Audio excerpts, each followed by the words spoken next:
Ranger Bill, warrior of the woodland, struggling against extreme odds, traveling dangerous trails, fighting the many enemies of nature.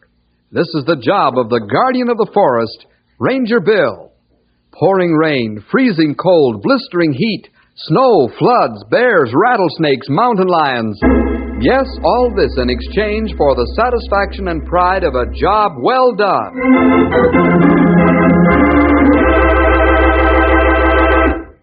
Fellows and girls, have you ever had to stand firm for what was right? When the friends you palled around with all turned their backs on you and there you were, alone? Well, this is a story about a young lad named Mike who stood for what was right. He stuck by his guns when all of his pals were against him. Let's find out how it happened. Now, as our story opens, Bill is down at Tony's fruit and vegetable market. Tony's an Italian, a fine man in every respect. But when his patience is tried to the limit, he gets angry like most of the rest of us. Let's drop in at Tony's store just as Bill enters. Good morning, Bill. Morning, Tony. How's the town's leading fruit and vegetable man this fine morning? Tony's just fine, Bill. You like some fresh fruit and vegetables this morning? Yes, Tony. Here's the order Mom gave me. Half a dozen items on it. Yeah, that's fine. Tony, have them for you in a jiff. Okay. Let me see. 3 pounds of apple. There she is. How's the family, Tony? Oh, they're just fine, thanks. My little bambinos, they grow just like weeds. Mommy says she's feed them so good, they grow like crazy. Almost Tony thinking they race each other to see who can grow up first. I guess there's plenty of excitement at home with all 5 of the youngsters on the loose, huh? There's 3 pounds of apples. Tony throw in 1 more, just in case the one she's bad. Now, let's see. A dozen orange. Yeah, there's plenty of excitement in the Tony's house when all the 5 bambinos are cut loose. But Tony's like children. Oop, now that orange, she's got a black eye like my little Tony. Oh? Little Tony's got a black eye, you say? Now 3 green peppers. Yes, the little Tony's got a black eye in the school. Got a black eye in school, huh? Fighting? Oh, he's not to fight. The teacher, she's asked him to name 3 collective nouns. Guess what he's to tell her to teach? I haven't the least idea. What did he tell her? Well, little Tony's to tell her to teach 3 collective nouns are a waste basket, a vacuum cleaner, and a fly paper. What's that got to do with the black eye, Tony? Well, everybody, she's a laugh, even the teach. Tony's a laugh, too. Only he overdo it and double up. And as he double up with a laugh, he bang his eye on the corner of his desk. Oh, that's too bad. I tell a little Tony that's what he's a get for laughing at his own joke. Okay, Bill, here's your stuff. Thanks a lot. How much is that? For you, Bill, it's $1. There we are. Thank you very much. You come back often now, Bill. Maybe next time, little Tony, he's a black on the other eye, huh?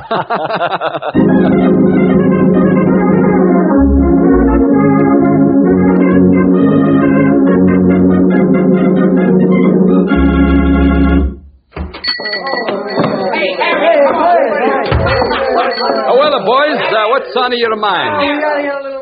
Tony sell you some nice apples? Are they good for the health? Tony, we'd like to know if you'd give us a couple of bucks for baseball uniforms. A couple of bucks, huh? Well, Tony's not know about that. A couple of bucks who won't buy much of a baseball suit. Who's the make-up of the team? All of us guys in the gang. If you give us a couple of bucks, then we can get a couple of bucks from each of the other stores we have. So then we'll have enough to buy our suits. I'm going to have to talk to your dad first. That's a lot of money. Oh, come on, Tony. You got lots of money hid in the sock. You won't miss a couple of bucks. Well, that's not the point. Tony thinks a grown-up person should hold the money till you buy the suits. Then he give. Why don't you say you don't want to give us the money? Come on, fellas, let's get out of here. Tony's a tightwad. He wouldn't give us some money anyway. Yeah, but first let's help ourselves to some apples. You can't have no apples without the pay. Here's a good one. Grab some, fellas. We'll show this guy he can't make a monkey out of us. He's a foreigner. You can't leave that fruit alone. Are you taking my fruit? I call it the cops. Go ahead and call us. They can't catch us. Hey, come back. Come back to that fruit, see? Come back. Well, that's a bright to call it only a foreigner, huh? You come back into this store and you break your neck.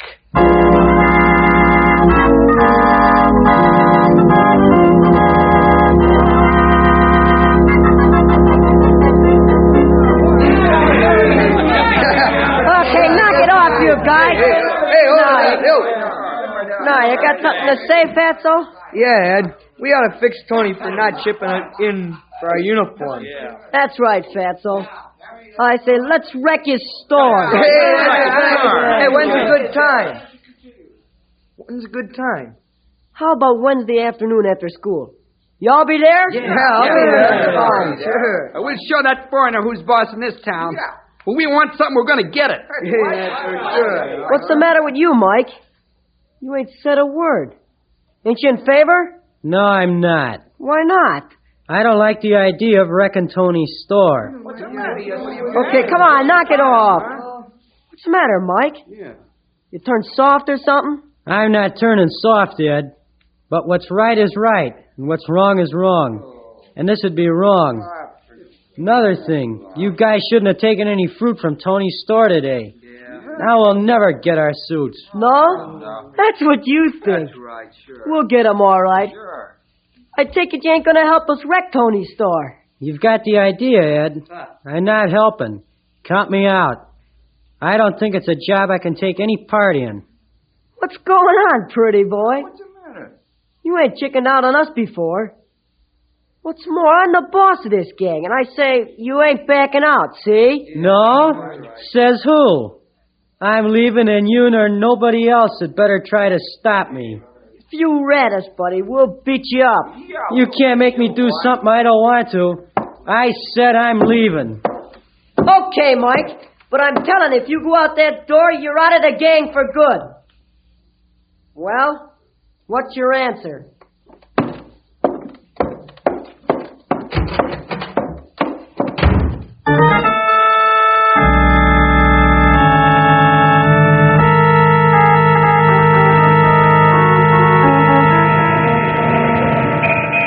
And that's the whole story, Henry. I'd like you to help straighten the gang out.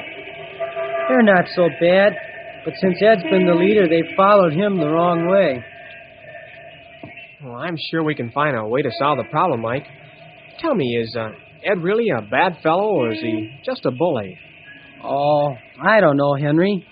He's always got a chip on his shoulder, especially with me. I don't know why, but I guess he's not all bad. I see. Say, Mike, aren't you afraid of being seen on the street with me since the gang threatened to beat you up if you talked? Nah, I can outrun all of them. I'm not afraid of them, one or two at a time, but I can't fight the whole gang. Anyway, I'm not worried. They gotta catch me first. That's the spirit, Mike. Always stick up for what's right, no matter what it costs. I'll see what I can do to help. How? Well, I don't know yet. Let's go talk to Bill Jefferson. He's good at figuring out things.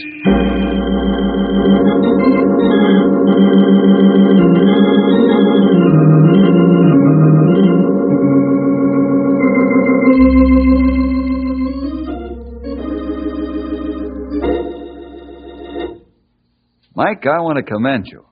It's not always easy to stand up for what's right, but it's the sign of a real man. Well, it was worth it, Bill. Just to hear you say that. What do you think we should do about all this, Bill? You got any ideas kicking around? Yeah, I think so. Mike, you say the gang's going to meet in the old barn Wednesday after school, huh? Yeah, that's right. They're going to set up their plan to wreck Tony's store. All right, let's the three of us be there to meet them.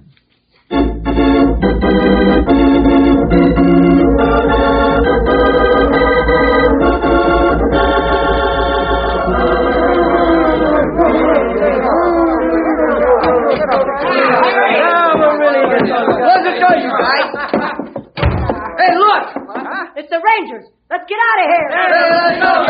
You keep that door closed, Henry. I'll take care of the windows. Quiet down, fellas.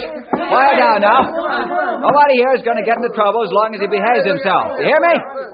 Okay, now quiet down. Quiet down. We're not here to arrest anybody. Are you sure about that, Ranger? That's right. We just want to talk to you, that's all. Come on, Ed. Knock off the noise and listen, won't you? Okay, you guys. Listen. Let's listen to what they have to say. Okay, we'll listen. Let's start off with a question. How badly do you fellas want those baseball uniforms? Now, what do you think is the best way to get them? Work, maybe. That's right, work. Hard, honest work. Is that what you fellas are planning to do? What's the matter? You lost your tongues? I take it that you were meeting here this afternoon to plan various ways you could get your uniforms, such as odd jobs and after-school jobs. That right? Come on, speak up, Ed. You're the leader. Okay. You know why we're meeting here. Mike told you all about what we're going to do. And why? Because he's a stool pigeon, that's why. Don't you call me a stool pigeon, Ed Blake. Why not? You ratted on us, didn't you? Right. And I told you we'd beat you up if you did. Sure. We'll get you for it, too. I'm not afraid of any one of you alone. But I can't fight the whole bunch at once. And you, Ed, you're the leader. I'll take you on any time you want. Or are you scared? Scared? Who's scared of you? Yeah, you won't fight me by yourself. Yeah, we'll see about that. Come on, I'll fight you right here. Come on, step out and fight. Okay, Ed, you're asking Oh, wait for a minute, fellas. There'll be no bare fist fighting. Henry, you jump in the car and bring the boxing gloves from the gym. But, Bill, do you think you ought to let him fight? Yeah, Henry, I do. That's the best way to settle this argument. I'll referee. It'll be 3 2-minute rounds, and let the best man win. After it's over, let the fellas choose who they want as leader, Ed or Mike. Okay, Bill, I'll get the gloves. Wait a minute. I ain't fighting unless it's bare fist. No sissy fighting for me. All right. We'll let the gang decide. What'll it be, boys? Bare fists or gloves? Gloves. I guess it's gloves, Bill. Well, Ed, all the fellows have voted that you and Mike should use gloves. What do you say? I say I ain't fighting unless it's bare fist. And that's final. I'm leaving.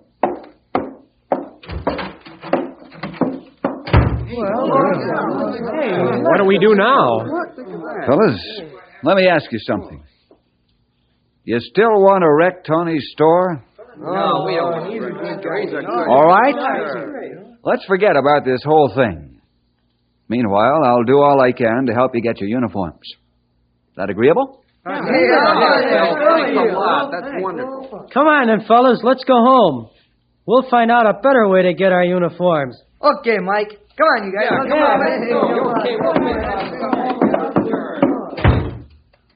What now, Bill? I think I'll go over and have a talk with Tony. I'll meet you back at headquarters after I've seen him.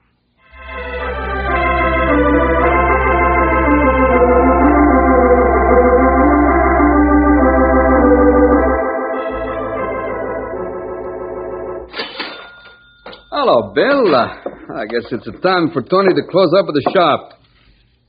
She's been a pretty good a day today. Making lots of money for Rosie, the little bambinos. I'm glad to hear it, Tony. Go right ahead and count your cash. I can wait. Oh, no. Tony can do that later. Maybe you want to talk to me, huh? Yeah, Tony, I would like to have a chat with you for a few minutes. What she's about, Bill? The boys' club. Yes? And their baseball uniforms. Oh. Tony, you've taken a lot from this gang, but believe me, there's no greater investment in the world than to help in the development of these young fellas. We never know what great things will come from it. Sure, today they're roughnecks. Tomorrow they'll be fine young men and great citizens. What do you say, Tony? Tony, he's not to decide. Go ahead and talk some more, Bill. Oh, I know they gave you a bad time, made some very unkind remarks, but I've talked with them about this, a whole bunch of them, and they're sorry, Tony. It won't happen again. How you found out about what happened? Mike told me all about it. I don't have no thing against these boys. I like 'em. And maybe Tony buy all of the uniforms if somebody take a charge and see that my money's not a waste. Oh, no, Tony. You wouldn't have to buy all the uniforms. I want to do it, Bill. All right. Maybe I can get one of the boys' fathers to take charge. Mike's dad, for instance. How would that be? Tony like it better if you do it, Bill. Okay, Tony. Ah, you're swell. Well, Tony, he's understanding the boys. He's the one to show he's a real American. And what's more, he's a forgive, he's also forget, like a good Christian.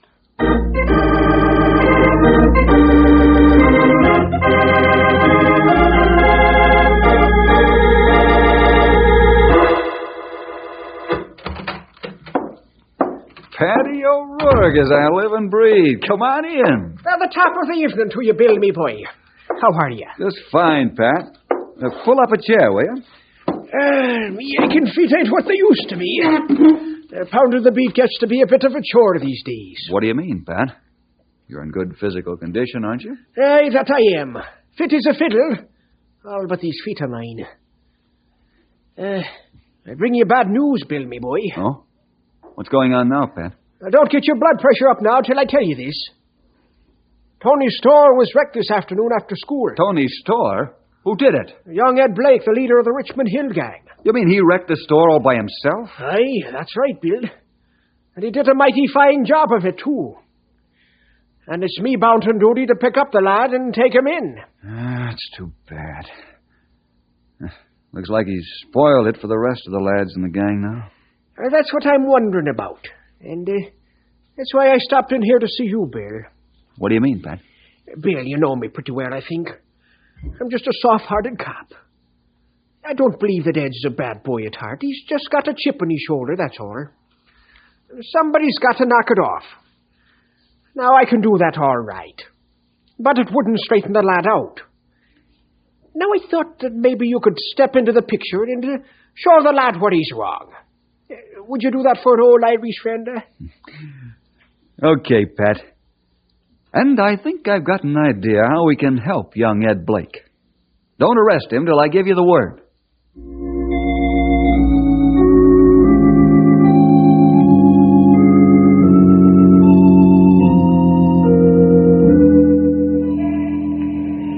Hey, Bill, wait a minute. Okay, fellas. Hi, Bill.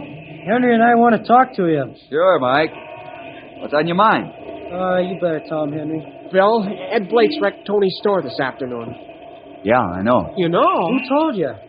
Paddy O'Rourke. He was on his way to Ed's house to take him in. That's tough. Are they going to arrest him? No, Mike, not yet. Pat asked me to help Ed, and I said I would. Huh? Oh, how are you going to do that, Bill? Got an idea. You fellas get the gang together in the old barn at 7:30 this evening and wait for me. Right now, I'm going over and talk to Tony. I don't think it'll do much good. Tony's sore. You can't blame him. I guess I would be, too. Anyway, we'll see what we can do. See you at 7:30. Okay. Yeah, bye, Bill. So long, Bill.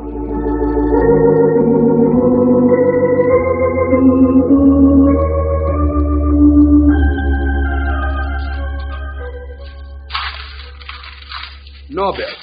Tony's changed his mind. I would have put not one red cent into baseball uniforms. Those boys are no good. And here's the proof. Look at this man. No, I don't have much talking point right now, Tony. But I'd like to change your mind for you if you'll let me. Now, what do you mean, Bill? Tony, it wasn't the gang. It was Ed. Why should all the lads have to suffer because of one? This is hard for you to take, I know, but I don't think that Ed's essentially a bad boy either. He just got a chip on his shoulder. And he's got a chip, all right. Now, look, Tony, I'd like you to stop working and go home for the evening. Stop work? That's what a Tony liked to do, too. But who's going to clean up this mess? Leave that to me, will you, Tony? It'll be cleaned up. That's a promise. And the damage will be paid for. That's another promise. You mean that's a promise like you make it before? You tell Tony you fix it all up and the boys are they're sorry? Now look what's happened. Yeah, I know, Tony. My promises don't look so good in the light of what's happened, but give the gang one more chance, will you, Tony? Okay. Tony's to do that. You know, Bill, Tony's a try to be American. He's a try to be a Christian. I'm a try to forgive and to forget. But this Ed, he's not to let me do it. Why? Why? Tell me why. I don't know, Tony. That's something I've got to find out. Sometimes it takes a lot of love and patience to win a boy like that. It's like the Bible story of the love of a father for his prodigal son. It took love and patience and prayer over a period of many years. When there wasn't one soul in the world who cared a rap whether he lived or died, the boy knew his father still loved him. That's what finally saved him. You know, Bill, you always make Tony feel better. Since you talk to me, Tony's not feel so bad. You got a lot of love and patience. We'll see.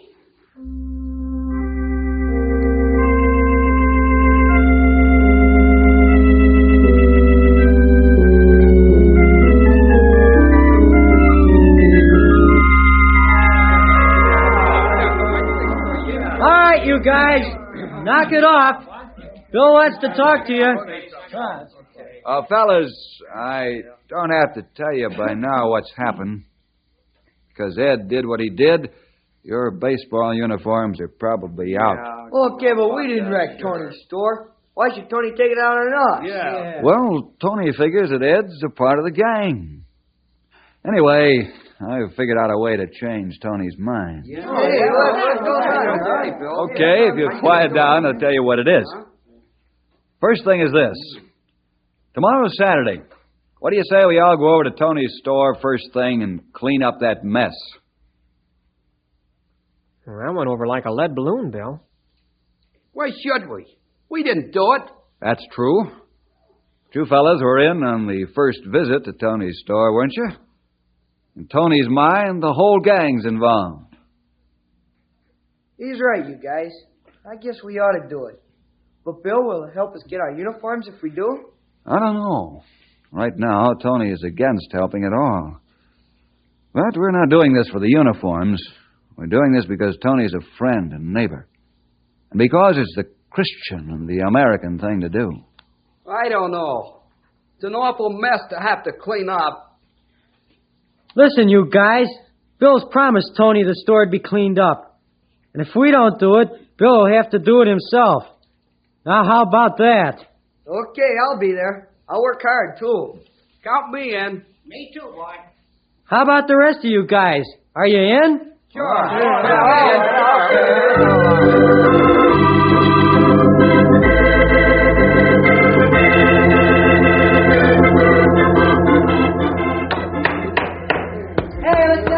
Bill, the boys that they got at the store looking like a brand new.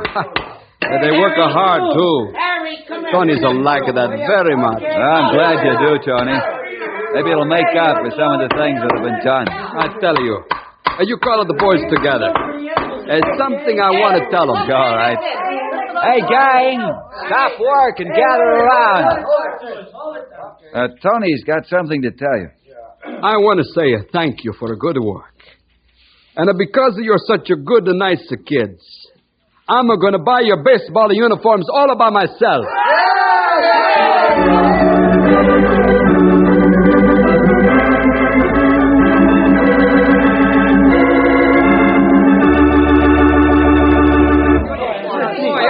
Boy, these sure are keen suits. Tony must have put out a lot of money for these. Yeah, I hope we can play as good as we look. Yeah, even Fatso here looks good. Oh, boy. Oh, it's Ed. Probably looking for trouble. Well, maybe not. Don't interfere, Henry. This had to come sooner or later. Hello, Ed. Want something? Yeah. You're not in the gang, Ed. Now that we've got our uniforms, you want back, huh? Uh-oh, party's getting rough, Bill. Quiet, Henry. Let them blow off steam. This is our clubhouse, Ed. What do you want? Well, I'd like to come back into the club. I'm afraid not, Ed. Not only for what you did to us, but most of all for what you did to Tony's store. Yeah, that's right. Well, I'm sorry about that. Sorry, all right. Does that change anything? No, we don't want you. Please, the kids. Oh, wait a minute. Hey, it's Tony. Maybe you take Ed back. If Tony asks you nice. Please. Why, Tony? Take him back. Tony, you want us to let Ed back in after what he did to you? Yes, Mike. He's coming to see me. He says he's going to work for me and pay it all back. So, let him back in the club. Tony, he's even to buy baseball uniform for him if you let him in. Sure, you boys can forgive and forget if Tony can do it, huh? Yeah, sure, Tony. If you can do it, so can we. Ain't that right, gang? Sure. We can. So, Ed, you're back in the gang. Thanks, Mike. Now, one more thing. Yeah? You and I've got to settle things between us. Settle it. Yeah, with gloves. Oh, what for? Because I won it. Well, I don't want to fight you, Ed. But if you want it, all right. Bill, you want to referee for us?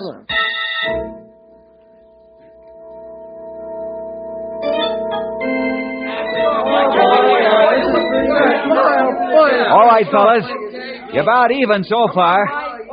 Now, this is the last round of the three. Come out, fight.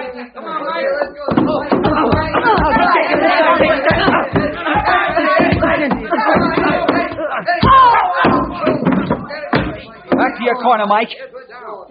1, 2, 3, 4, 5, 6, 7, 8, 9, 10. That's all. Fight's over. Here, Ed. Let me help you up. Fine, Bill. Well, that was a hard punch, that last one, wasn't it? It sure was. How you feeling now? Okay now, Bill. The last one really made me see stars. I'm sorry, Ed. I didn't want to fight you, but you forced me into it, so... That's all right, Mike. I didn't want to fight you either. But Tony wanted me to do it. Another thing, I guess I needed a good beating, too. Sort of square things up. I want you and me to be buddies, Mike. How about it? Ed, from here on in, we're buddies. I can't even hear myself think without the record cord out in here. That looks like I missed the party. Yes, the party. You missed the party, but you can stay for the refreshments.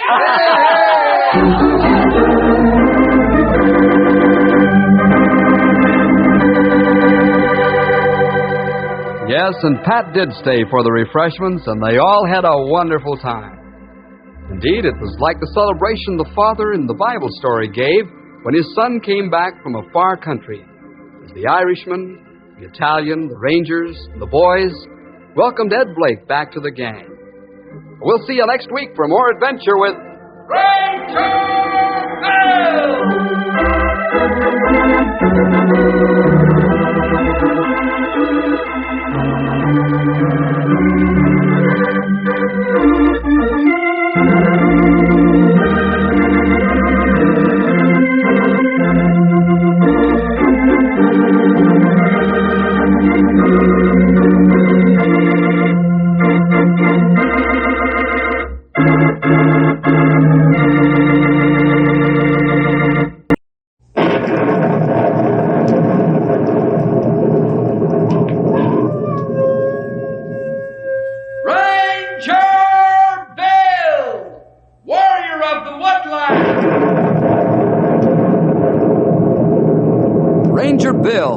Warrior of the Woodland, struggling against extreme odds, traveling dangerous trails, fighting the many enemies of nature. This is the job of the guardian of the forest, Ranger Bill. Pouring rain, freezing cold, blistering heat, Snow, floods, bears, rattlesnakes, mountain lions. Yes, all this in exchange for the satisfaction and pride of a job well done.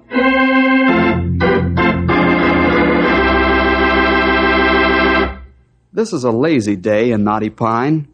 The Rangers are strolling down one of the town's shady streets, heading toward the town's old general store. The old store is a landmark of the days when the West was wild and woolly, and it's run by Mark Daggart. Many of the townsfolk visit the store to hear the old cowhands and prospectors, desert rats as they call them, swap yarns. Now let's join Bill and the boys as they head for the store. Little do they know that they're heading for one of the most grueling experiences of their lives. Listen now for the story, Burning Sand.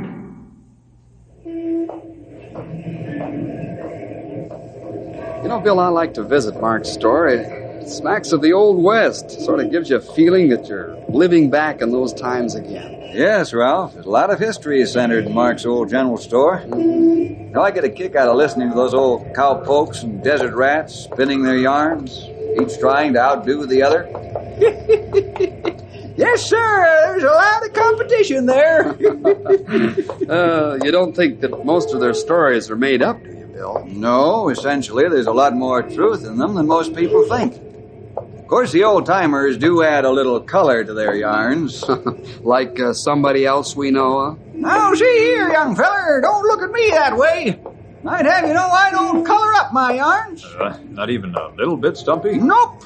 I give you the whole truth and nothing but the truth. Well, maybe you just put a little tint to your tales, huh, Stumpy? Well, maybe I should say I guess I do sort of tint them up once in a while, just to make them interesting. Quit picking on the old-timer, fellas. You enjoy Stumpy's yarns just as much as the rest of us. Yeah, it looked like a big crowd in store. Many old-timers there. Yeah, maybe we'll see some more hair-raising tales about the old Injun days. Well, whoever has the floor, it's my guess that Stumpy will go him one better.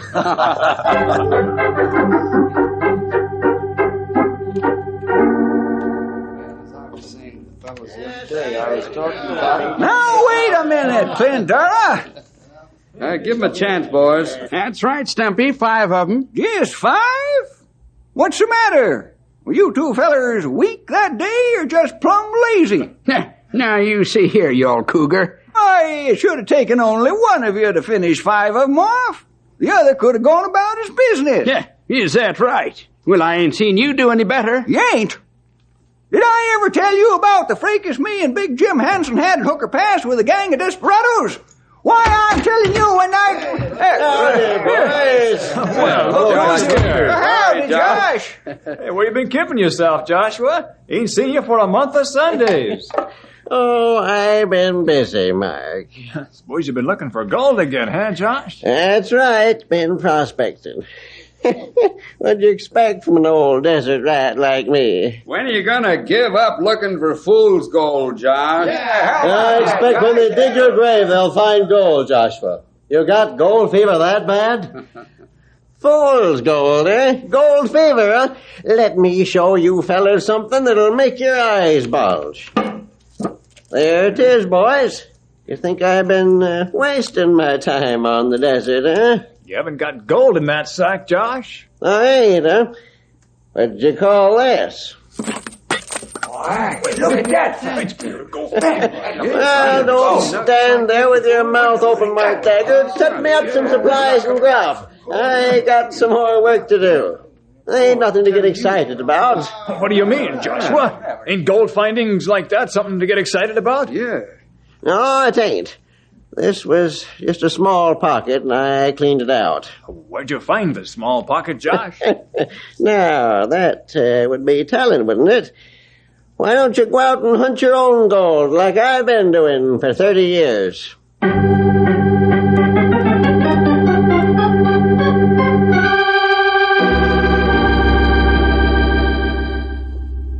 Fellows, that was big thrill to see Joshua pour gold nuggets out on counter. And easy to understand how men catch gold fever. That's right, Grey Wolf. But old Joshua's been prospecting for 30 years. And this is only the 4th small find he's made. Not much reward after all, is it? A lot of work for a little pay, if you ask me. Almost like work for nothing. Yep. That ain't the worst part of it, young feller. When you think of a desert rat's being on the hot sand and in the cold mountains, year in and year out, all by himself, never gets to see people, lives like a hermit, just him and his burrow, why, it's awful. Skin get like old horsehide from sun and wind. Get frostbite in cold winter. Not much satisfaction, I think. You fellas forget that these desert rats wouldn't have it any other way. And if that's the way Joshua wants to live, that's his business.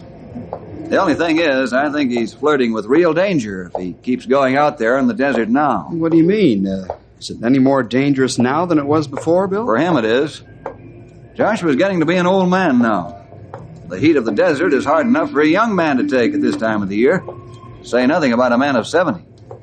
Josh better be careful. Well, his kind always die with their boots on. And there's not much you can do about it.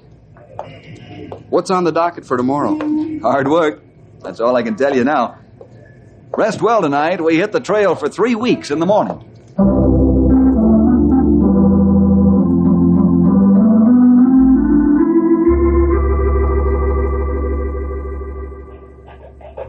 Where are we heading first, Bill? Up the Long Ridge Trail, Ralph. Huh?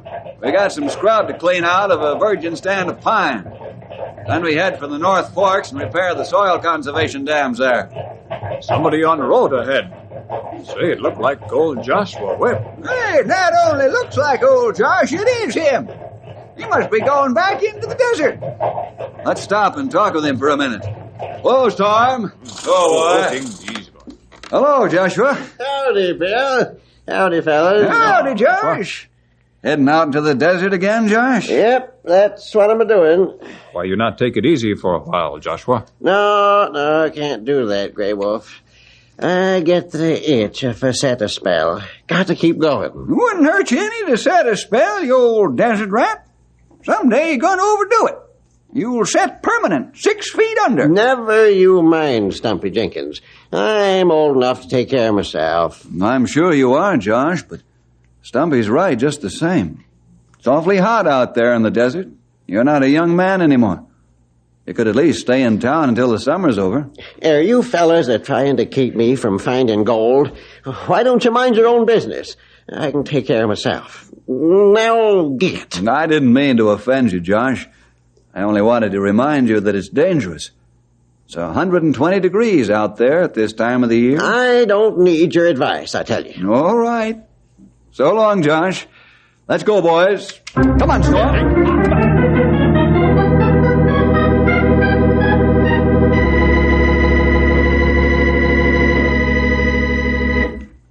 Grey Wolf, we'll have to cut down this tree. It's too far gone. The disease may spread. Good. You cut the fall guide, will you?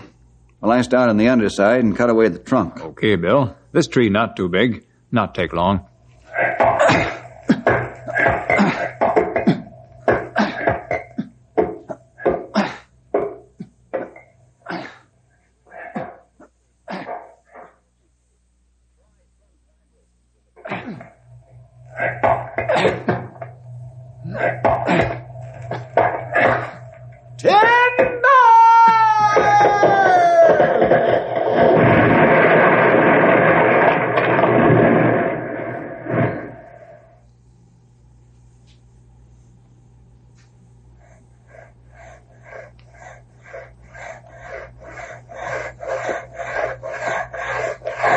Say, Ralph, this is a two-man saw. Yeah, that's right, Stumpy. Why don't you pull on your end? I would. Only you're riding the saw. Yes, but my feet aren't dragging like yours, old-timer. Okay, Sonny. I guess you're on the ball today. I thought I could get one up on you. Not today, Stumpy. Every time some fellow bends elbow, his mouth fall open. Yeah. And the proof of it is that we're almost through our log. They're only halfway. Is that so? What do you say we race them, Stumpy? Let's see who gets through first. Okay, Sonny. Let's pour a little elbow grease in this here saw and let her rip.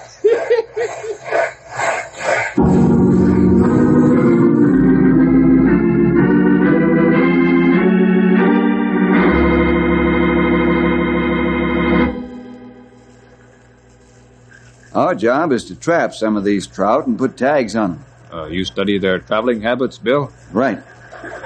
Ralph, would you like to set out those water traps? Sure, I'll have them in there in a jiffy, Bill. And Grey Wolf, you take motion pictures of the schools of trout swimming by. Me do. What's that for, youngster? Well, the idea is later we can set the projector on slow motion and count the number of trout that have passed the camera in a given length of time. That give us idea how many fish in river to spawn and go back downstream. Yes. You see, we'll count that number that passed in a 15-minute period, multiply by 4 to get an hourly figure, then a day, then a week, and so forth. Only approximate, of course, but the figure comes out amazingly close. Well, they've sure come a long way since I first started working for Uncle Sam.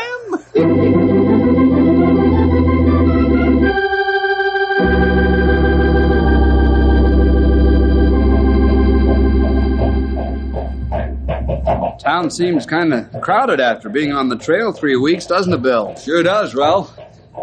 Say, I wonder if Joshua Webb came back. He'd been gone 3 weeks. Didn't have more than 2.5 weeks' supplies with him when he left. I hope old-timer make grade. Say, Mark's store's just down the road a piece. Let's stop by and see.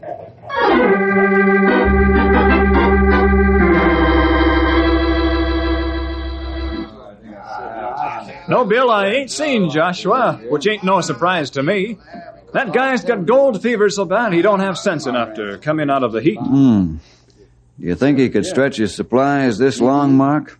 It's 3 weeks now. That's right. Maybe he'd short ration himself. Make the supplies last that much longer. That's so. It's possible that he could stretch his food and water a whole week longer that way, Bill. Yep. Old Josh could squeeze water out of a stone if he put his mind to it. All right, I'll buy that for 2 days, fellas, but if Joshua doesn't show up in that time, we're going out on the desert and look for him.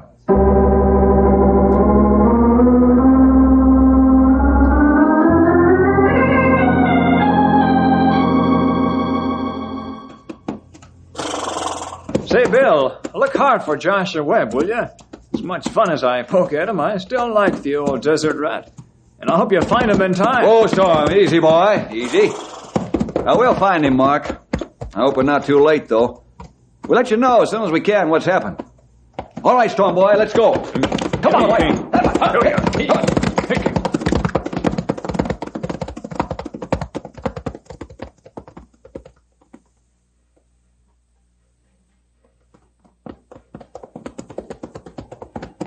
Don't let the pack horses drag, Ralph.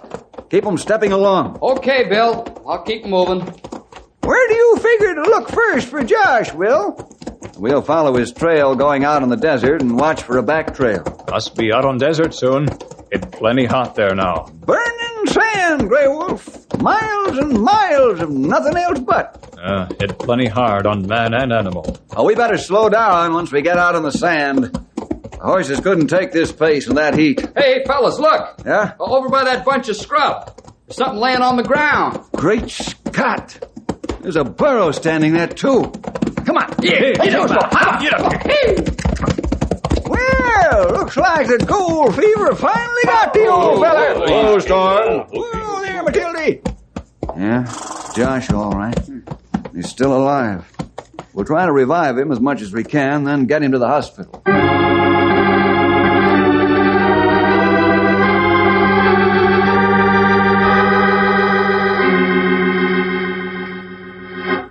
How's our prospecting friend coming along, Doc? Well, if you're talking about this old desert rat, Bill, he's doing fine. Week of rest, he'll be up and around. But he shouldn't go back out on the desert again for a long while. Well, you talk with him a while. I've got to finish making my rounds. I'll see you later, fellows. So long, Doc. Imagine him telling me I can't go back out in the desert for a long time. No man is going to tell me what to do. Why, you old buzzard, it would do you good to listen to some sound advice once in your life. You're too cantankerous. Remember, Josh, you're not a spring chicken anymore. You flirt with death if you go back there now. Ain't you going to give me a piece of your mind, too, Bill? I was just getting ready to, Joshua. I'll go ahead. I agree with my rangers and the doctor. You'd be endangering your own life if you went out in the desert again. But there's more to it than that. What do you mean? I mean, you ought to start enjoying life a little. Mix in with people more. No, I like prospecting too much to be bothered with people. Gold won't buy your life back if you lost it, Joshua. I ain't afraid to die, young man. When the good Lord's ready to call me home, I'm ready. Well, that's good, but think of the things in life that you've missed, that every human being enjoys. You've got enough money from your last strike to tide you over for the rest of your life. That's right. Why, sure, Josh. You and me could go hunting and fishing together. We could set a spell over in Mark's store and talk with the boys of an evening. And now you got me thinking that I might like staying in town. Well, why not give it a try for a while? Well, I might, but I ain't got no place to stay. Why, you old walrus, you can stay at my place just as long as you please. Ain't nothing fancy, but it's homey. Thanks, Stumpy. I think I'll take you up on that and try civilized life for a while. Then you're definitely going to give up prospecting for gold in the desert, Joshua? In the desert? Well, yes. Well, Bill, you know there's gold in more places than the desert. Oh, sure. Well, Josh, it's come down to this then. Are you going to give up prospecting, or aren't you? Yep, I am going to give it up. From now on, I'm going to enjoy life. Josh, put it there. You've made a good decision.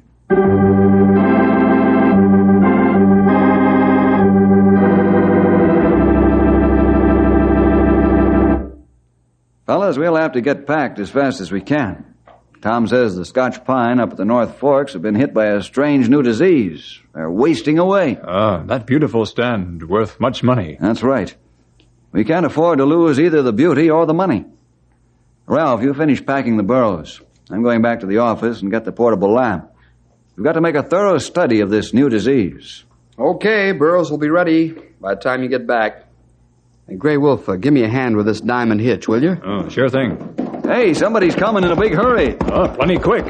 Hey, it's Stumpy. Oh, Hilly, whoa there! What's wrong, Stumpy? Why all the hurry? I rode over to tell you about Josh. He ain't been home for 2 days. Well, why didn't you tell us sooner, old-timer? Well, I didn't think much about it, Bill. The first night, he could have stayed at Mark Dagger's house, but when he didn't come home last night, I begun to get worried. Do you think he's gone back on his promise, Bill? I don't know, Ralph. Did he give you any reason to believe he might go back out in the desert, Stumpy? You can't say he did, Sonny. Nope, nary a hint. What we do now, Bill? Well, we're going out on the trail anyway. Let's stop at Mark's store and find out if Joshua bought supplies. If he did, the Scotch pine will have to wait until we find him. He's certainly in no condition to make a prospecting trip.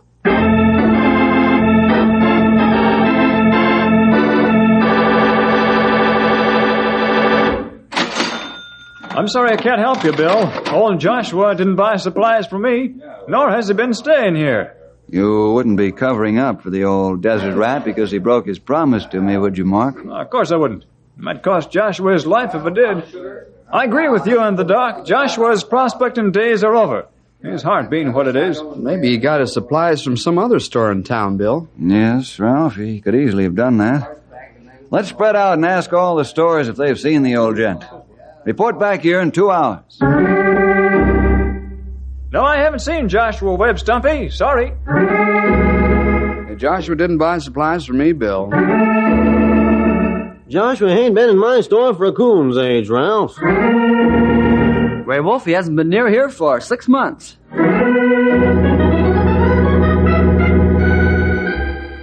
Yes, Joshua was here, Bill. He bought himself some grub in the burrow. Also some prospecting tools. He was muttering something about he couldn't sit around and do nothing all the time. And that's what I was afraid of. Thanks, Barry. Come on, boys. We're going after Joshua. You mean out on the desert this time of year? Stumpy, you don't mean that. We're going to get Joshua before the desert gets him. Understand, I'm not holding back, but with 100 miles of hot sand out there, it's going to be mighty rugged.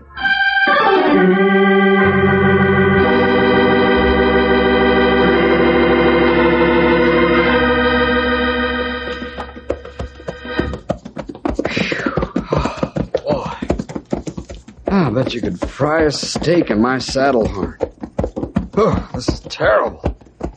How could Josh stand this year in and year out? I don't know, Ralph. I think you have to be made of rubber and rawhide. Well, let's rest a minute, fellas. Whoa, Storm. Oh, boy. Oh, now.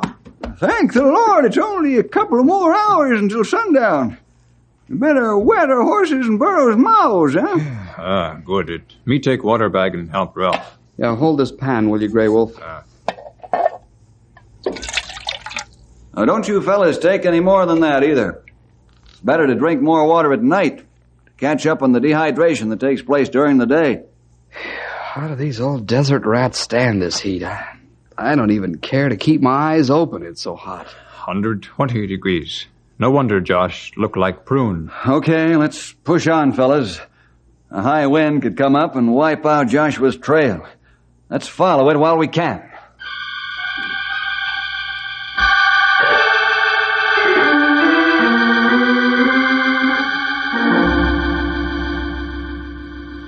Sand in my teeth, sand in my ears, sand in my eyes, and sand in my food and water. Why didn't Josh stay home instead of coming out here like an old fool? What's the use of complaining, Stumpy? Got a job to do. Let's do it. I'm sure glad for sundown, though. After 3 days in this heat, it starts to wear on you. Not only on us, Ralph, but on the animals, too. Better all get some sleep. I want to push on as soon as the moon comes up.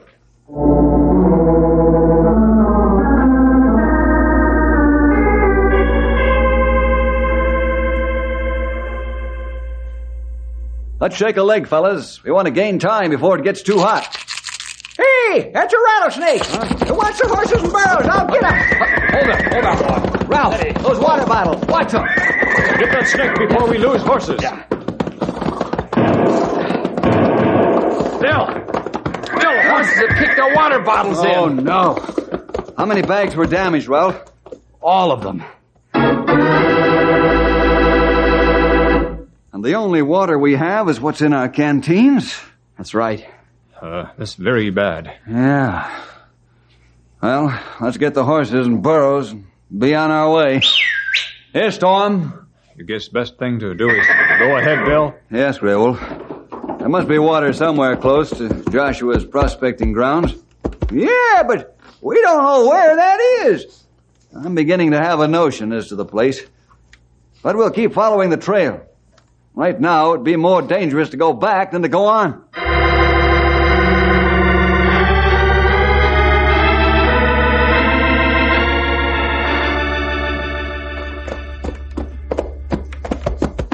How far we must go to trail, Joshua? You must stop someplace and dig. Keep following the trail, Grey Wolf.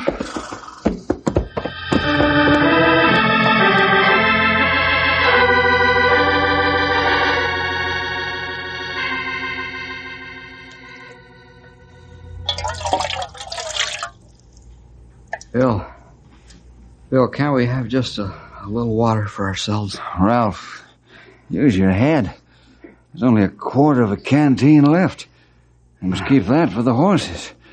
Even the burros will have to wait. Far we go, Bill.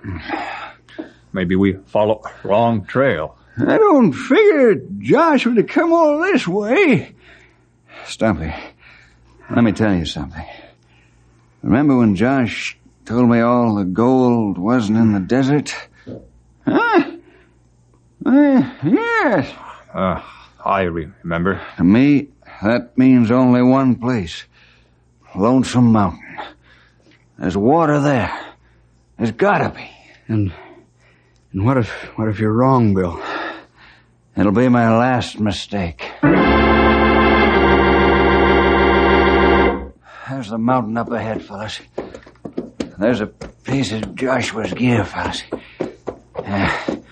We're on the right track. Yes, but how much farther? I can't go on. You've got to, Ralph. One more day should do it. We'll leave the burros here, all our gear. Travel as light as possible. Let's go while we can. I can't... Don't talk, Bill. We go on, like you say. Nobody talk. Just ride until the horses drop, and then walk, and then crawl. They can always die when they can't do nothing else.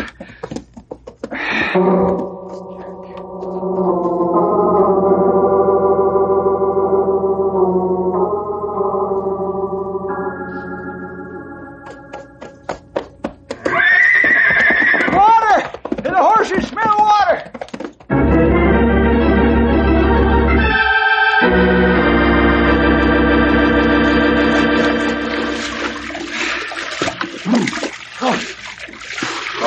Luxury. I could stand here all day and pour this cool water over my head.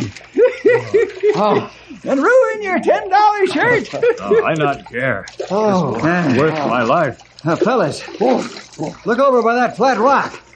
There's a man's hand.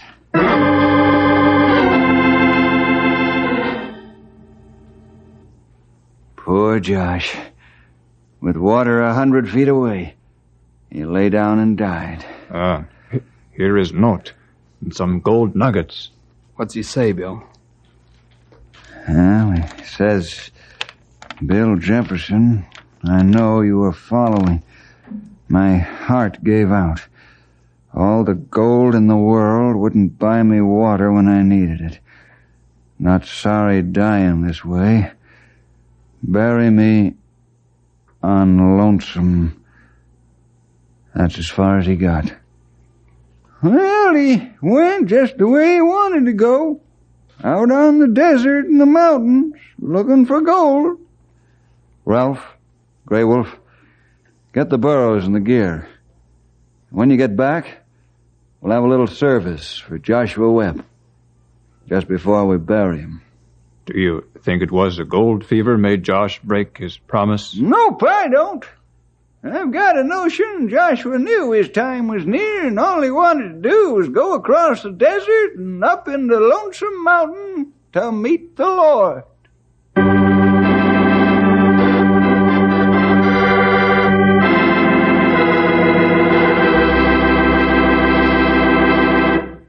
Well, I guess that's the story, boys and girls.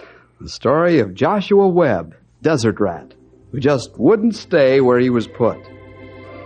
Well, we'll see you next week for more adventure with Ranger Bill!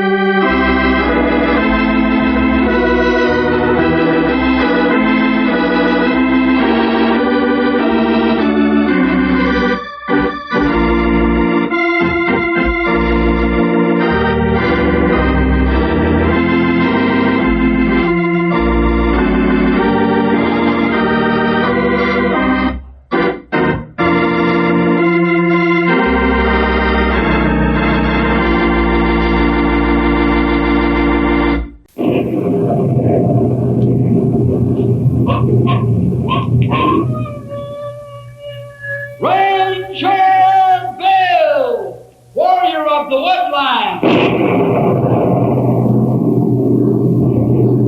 Ranger Bill, warrior of the woodland, struggling against extreme odds, traveling dangerous trails, fighting the many enemies of nature. This is the job of the guardian of the forest, Ranger Bill. Pouring rain, freezing cold, blistering heat, snow, floods, bears, rattlesnakes, mountain lions. Yes, all this in exchange for the satisfaction and pride of a job well done.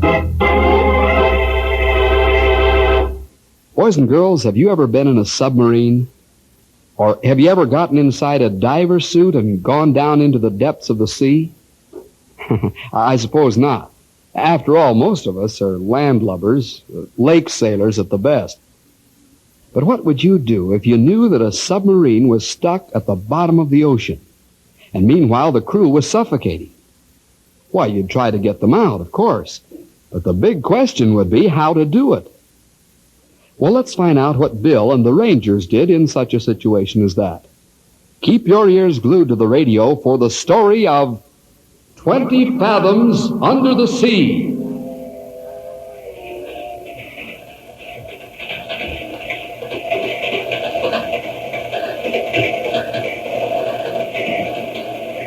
Man, this blue oil really burns up the rails. I wonder how fast we're going, Bill. I don't know, Henry. There's a stretch of track ahead where the engineer pushes her up to 93. Wow, 93 miles an hour. Oh, that's plenty fast in any man's book. Yep. Just a little faster than I can run at high speed. Oh, yeah. Hey, say, Bill, do we have to eat the fish we catch on this trip? Well, that all depends on what kind of fish we catch, pal. Some ocean fish aren't edible, of course. Probably eat some of them. Oh, I don't like fish that much. Not ocean fish, anyhow. Brook trout, yeah. But not even too much of them. You don't know what's good for you, Henry. Fish good brain food. Make you plenty smart. Oh, I don't believe that, Grey Wolf. Besides, even if it is true, there must be other kinds of brain food. There sure is, Sonny. Huh? What other kind, Stumpy? Noodle soup. Oh, Stumpy. You walked right into that one, pal, with both eyes open. Yeah, mouth too. I just wanted to show you young fellers that I'm still perkin'. Bill, you seem to know Ben Benson pretty well. How come? Well, Ben's an old salvage man, Grey Wolf. He's brought up some historic wrecks in the bottom of the sea in his time, including several maroon submarines. I got to know him when I was in the Navy. Oh, is he retired now, Bill? Well, yeah, sort of forced retirement, you might say, Henry. What do you mean by that? You see, Ben's son was accidentally killed during a salvage operation. Ben always felt he himself was responsible.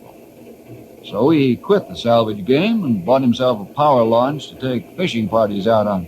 Rather a sad ending for the old gent. Does he show his sorrow, Bill? No, not as a rule. He has times when he's very quiet, though, and he looks out to sea. I feel sorry for old Ben. Dinner served in the dining car. Dinner served in the dining car. First call for dinner. Dining car, 4 cars forward. Hey, that's what I've been waiting to hear all day. Let's go before my stomach leaves my body and goes by itself. Come on, fellas, let's head for the chuck wagon before they run out of food. Then we can get ready to get off the train.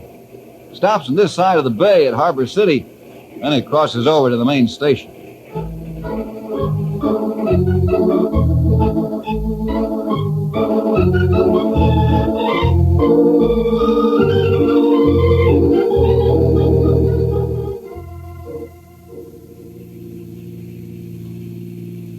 Let us out right at the sign that says Ben Benson, Gabby. Sure, mister. Anywhere you say.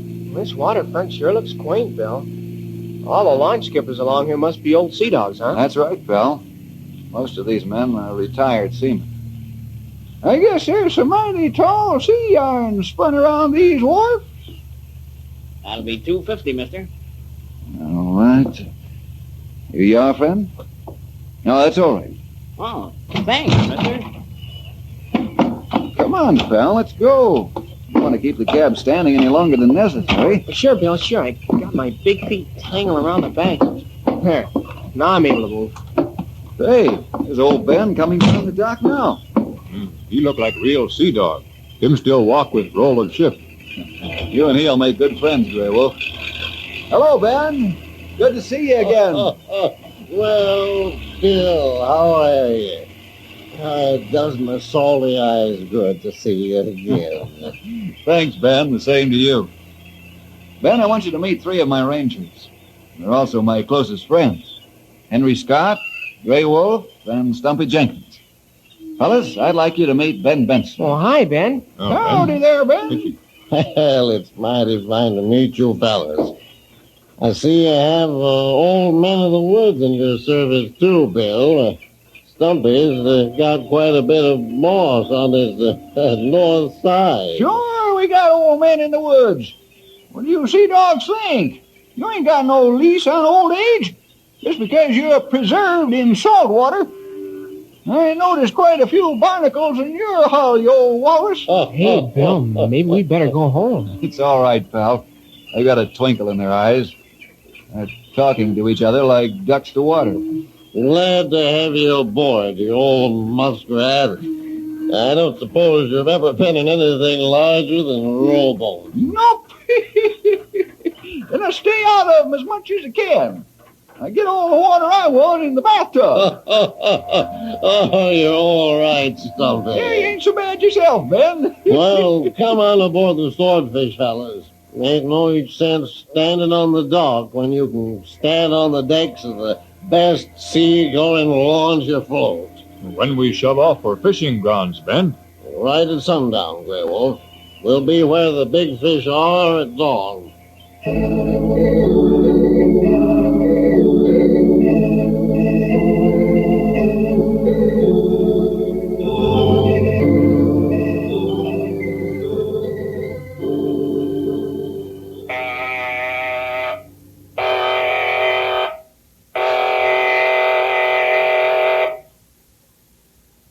Mr. Jones, I gave the order to surface this craft. What are we waiting for? Well, the engine room isn't responding, Captain Nagel.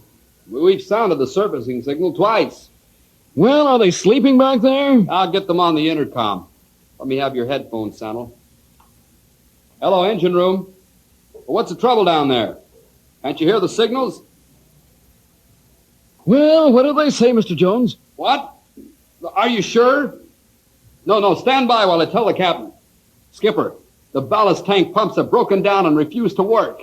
Avast servicing and stand by. I'm going aft. Keep those headphones on for my orders, Jones. Aye, aye, sir.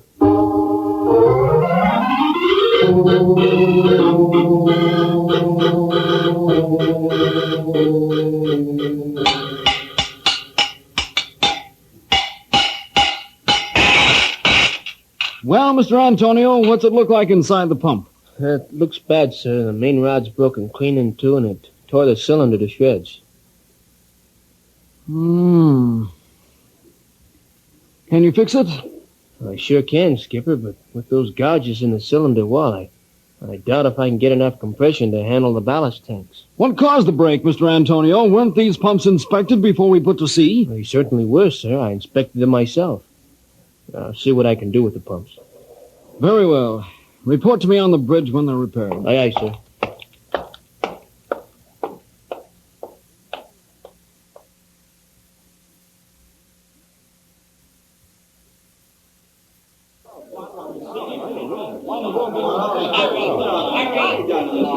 Now hear this. Attention all hands. Now hear this. The captain's going to speak to the crew. All right, men. Put your fears in your sea bags and listen to me. Most of you are green submariners, but I've gone through this before, and so have your trainers. Jones, McLaughlin, Antonio, Savage, Boyd, Prince, and the torpedomen. They've gone through this same experience, and they're still alive. Let's not get panicky. Remember an old axiom. He who loses his head may lose his life. Stand by for further announcement from the bosun. Now hear this, men. The captain will inspect the ship at 1400.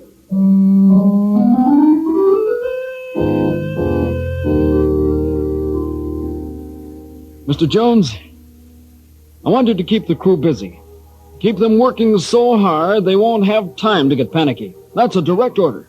After you inspect the ship, what should I have them do, sir? Clean it again? That's right, Mr. Jones. Even if they have to do it with toothbrushes. Your job is to keep the men busy. Let Mr. Antonio and his men worry about the pumps.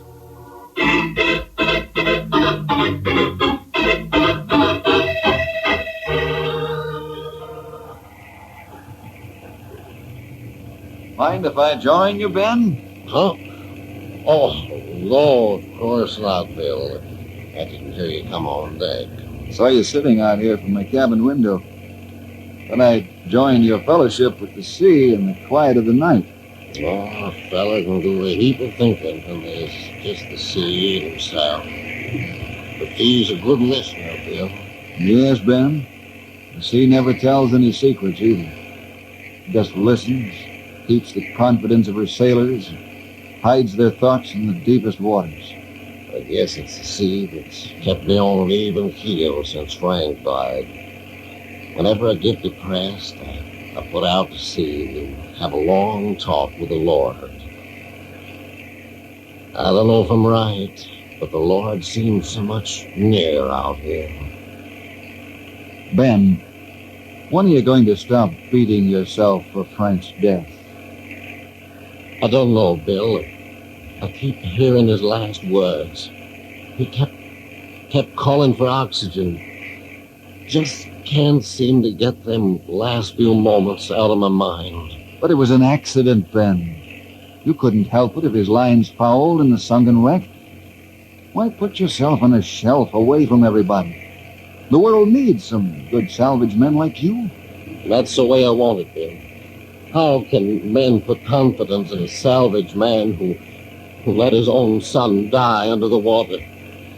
I just couldn't have men depending on me for advice and guidance below the water. 10 fathoms down is an awful place to be trapped by an old fool who doesn't know what he's been doing, Bill. 15 fathoms is an intolerable place for it to happen. No, I'm sorry, Ben. I didn't intend to get you all riled up.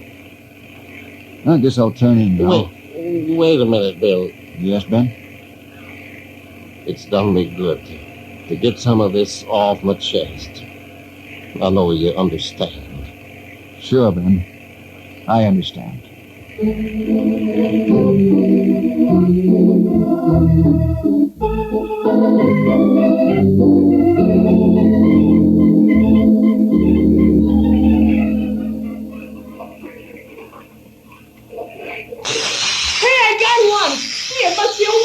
Grab him, Grey Wolf, before he falls overboard.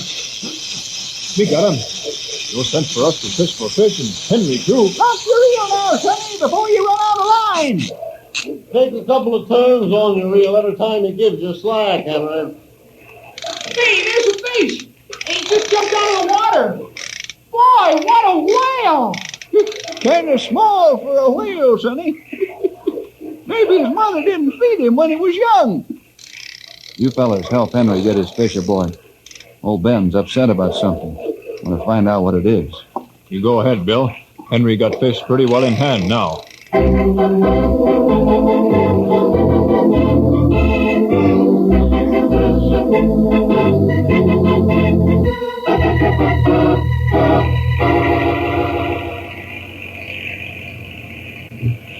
Ben, feeling all right?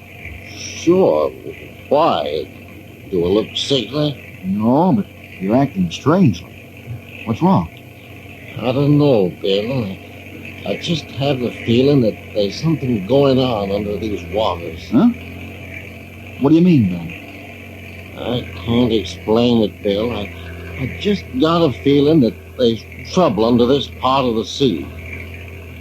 What'd you say we stop fishing for a while and cruise around? Perhaps we can spot something wrong. Well, sure. I'll tell the fellas to haul in their lines and you can get underway.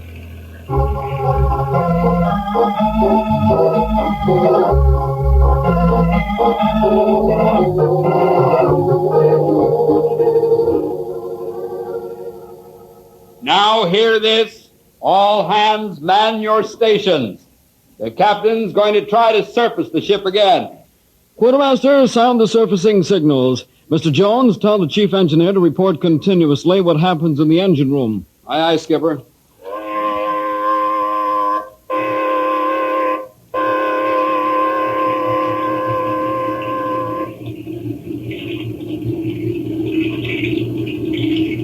Captain Nagel, Mr. Antonio wants to talk to you. Use my headphones, sir. Very well. Yes, Antonio, what's wrong? It's no use, Captain. I can't get enough pressure in the pump because of the damaged cylinder. Can't you replace the cylinder? I don't have an extra cylinder, sir. If I get out of this one alive, I will have, though. Captain, the ship's listing to the port side. If she lays over any more, we'll get chlorine. Cut your engines, Mr. Antonio. Cut them now. I'd better check the storage batteries to make sure they didn't spill. We can't have any chlorine gas now. Very well.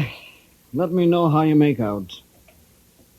Mr. Jones, release the distress float and force some oil and debris out of a torpedo tube. We'll have to hope and pray that somebody sees our cry for help.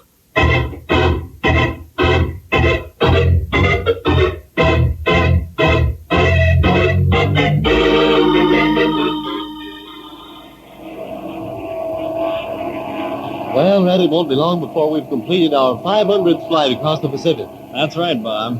We've flown everything from the King of Siam to a plane load of penguins. Hey, Bob. What's that oil slick down there? Where? I don't see it. Just a minute. I'll circle around. We'll cut down our speed. I see it, Red. There's a sub-distress float down there. And there's some debris down there, too. A sub-distress float? That means there's... Yeah, Red. A pig boat's down there, and it's in trouble. Head for the field, and I'll radio the naval base. Right.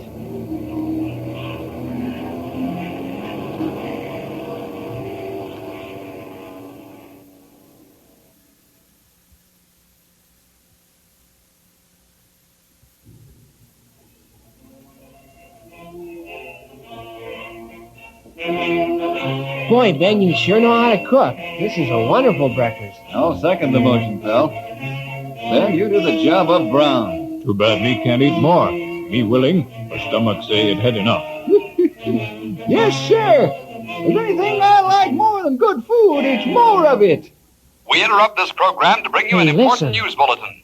A transoceanic passenger plane reported sighted a Navy sub-distress float 25 miles off the coast, about opposite the famous 10-fathom shallows fishing ground. Swordfish. They ain't very far from where we was fishing. Keep tuned to this station for more news about the distressed sub. We'll interrupt this program as soon as we find out more from the Navy. Ben, you were right when you had that feeling of trouble under the sea. Ben had that feeling? I sure did, son. That's why we stopped fishing and cruised around a while. They must have released the distressed boy after we left. Me think Navy can handle this well. They have plenty good salvage equipment. That's right, Grey Wolf. They've got specialists for that kind of work. They've also got the latest submarine rescue gear. Well, they can handle it all right. Sort of gives you a queer feeling when you find out that we were having a good time while right under us a tough situation was developing. How deep is it out there, Ben? 20 fathoms, Stumpy. The ocean bed suddenly drops after the 10-fathom shallows. 120 feet of water, eh? I'm sure glad I'm not stuck down there in that sub.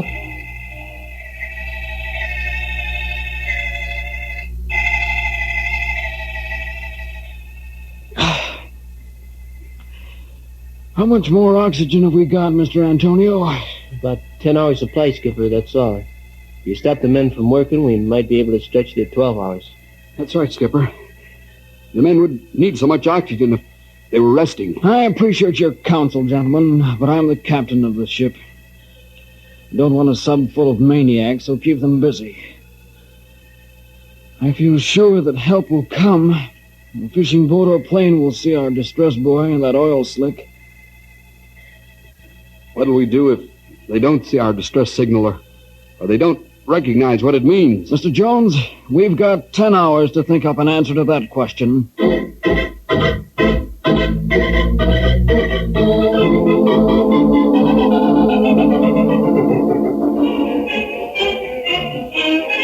I wonder when they're going to broadcast more news of the sub. Well, be patient, Sonny. Things like these take time. Maybe so, but just the same, it would be good to hear news. Hey, quiet, fellas. The music stopped. Perhaps I've got another bulletin. We interrupt this program again to bring you more news about the sunken submarine. Navy spokesmen are rushing salvage ships to the scene of the disaster. The ships won't arrive until tomorrow morning as they're with the fleet on maneuvers. The submarine that's distressed is an old-type ship used only for training purposes. Stay tuned to this station for more news on the submarine disaster. Turn that noise box off, Henry. Sure, Bill. What's eating you? Plenty. Those salvage ships aren't going to arrive in time. The old-style subs haven't that much supply of oxygen. I'm going ashore and find a telephone. Ben wants to know where I'm at. Tell him anything. Anything but what I'm actually doing.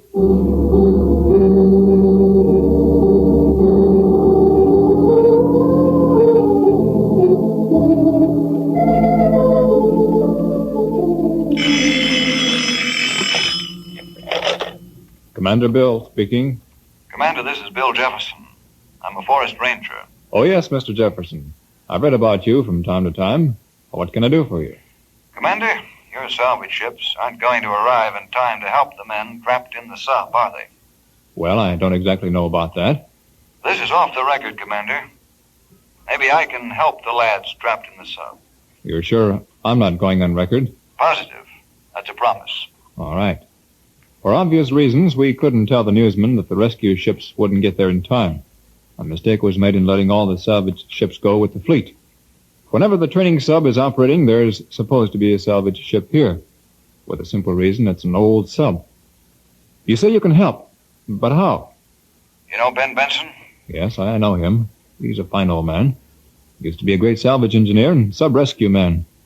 Say, now I get what you're driving at. Then you approve? Well, by all means. I'll give you all the cooperation and men you need. When can you and old Ben start work on the sub? I wish we could right now, Commander. But it isn't that simple. I've got to talk Ben into it. He's lost self-confidence since the death of his son. Yes, I know. I'm going to talk with him right now. I'll let you know how I make out.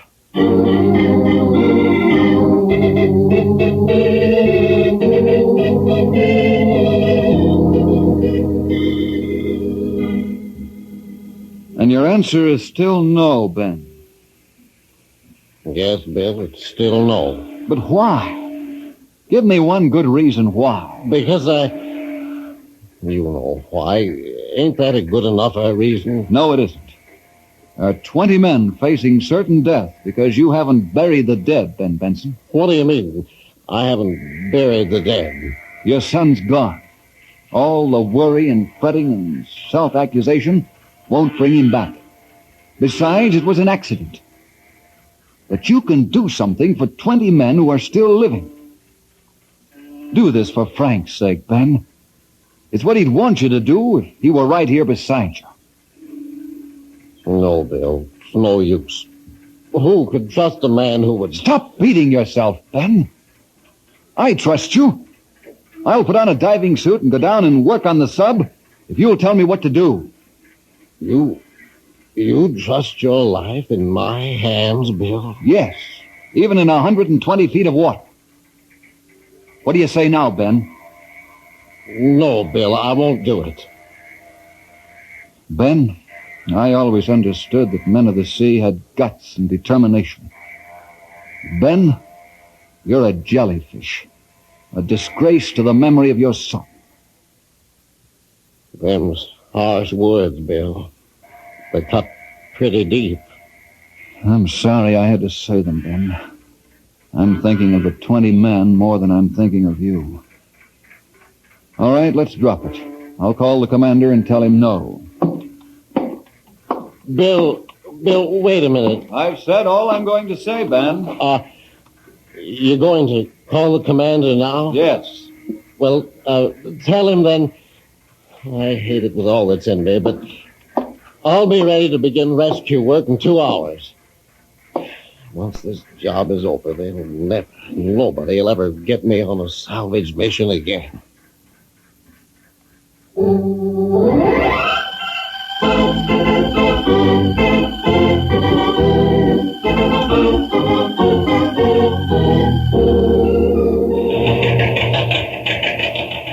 The tide's running out, Bill. You'll drift over to the sub. She lays about 100 yards star stern. Okay, Ben. Put the diving helmet on. I'm ready to go. Good boy. The escape hatch is rigged on the winches. When you're ready for it, we'll lower away. As soon as you get the helmet on, let's test the intercom. Be careful, Bill. If you get into trouble, holler and we'll pull you right up. I will, pal. Don't worry about me. You sure you're not come up too fast? Or you get bends from changing water pressure, Bill? Say hello to Davy Jones, Bill. Tell him I ain't heard a word from him for so long that I thought he moved. Ben, put the helmet on. These guys will keep me here all day. Here goes. All set, Ben? Yeah. Lower the platform into the water. I'll talk to Bill as he's going down. Hello, Bill. Can you hear me? Yes, Ben. The intercom's working fine. We're getting a good supply of air. Fine. Let us know when you feel the buoyancy of the water some, and we'll stop the platform. Or you can ride it all the way to the bottom. I think I'll ride the platform all the way to the bottom. The oxygen's getting a little thin now, Ben. Okay, we'll step up the pumps.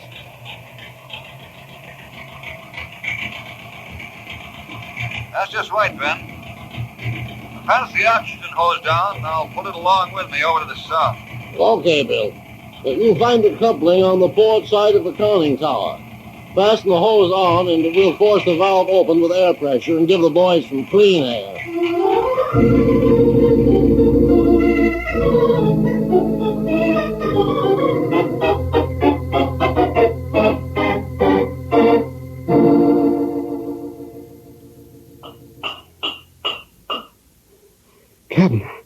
Captain, you hear that?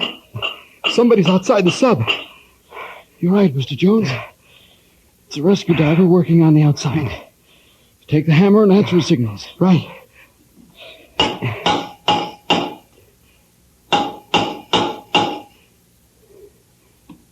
It's the rescue diver, all right. Captain, it's happened. We're being rescued. Yes, Mr. Jones. And thank the Lord that somebody's on distress signals. Inform the crew as to what's going on. Oxygen. They're pumping oxygen into the sub. Wait, Mr. Jones. They'll do that for half an hour. Then they'll lower the escape hatch. We'll begin to leave the ship.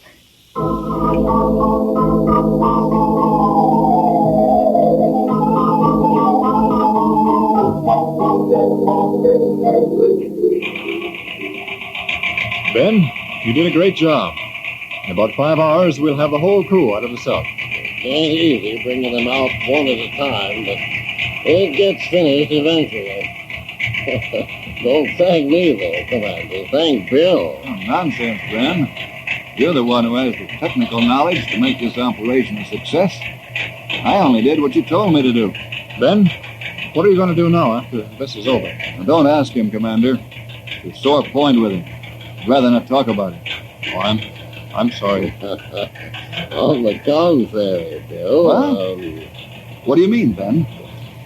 I mean, I'm not afraid anymore. Oh, that's wonderful, Ben. When did you get free of that fear? When I saw the top of your headpiece sink under the water, Bill, then I knew I would never be afraid again.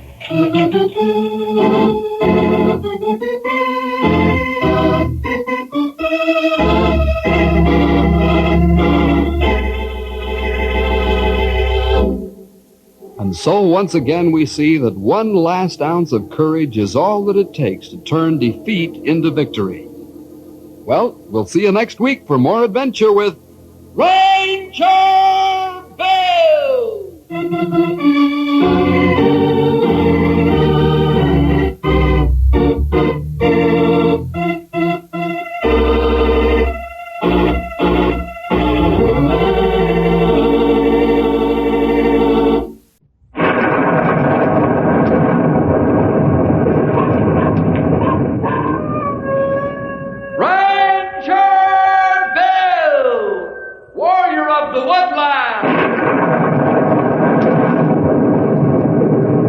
Ranger Bill, warrior of the woodland, struggling against extreme odds, traveling dangerous trails, fighting the many enemies of nature. This is the job of the guardian of the forest, Ranger Bill. Pouring rain, freezing cold, blistering heat, snow, floods, bears, rattlesnakes, mountain lions. Yes, all this in exchange for the satisfaction and pride of a job well done.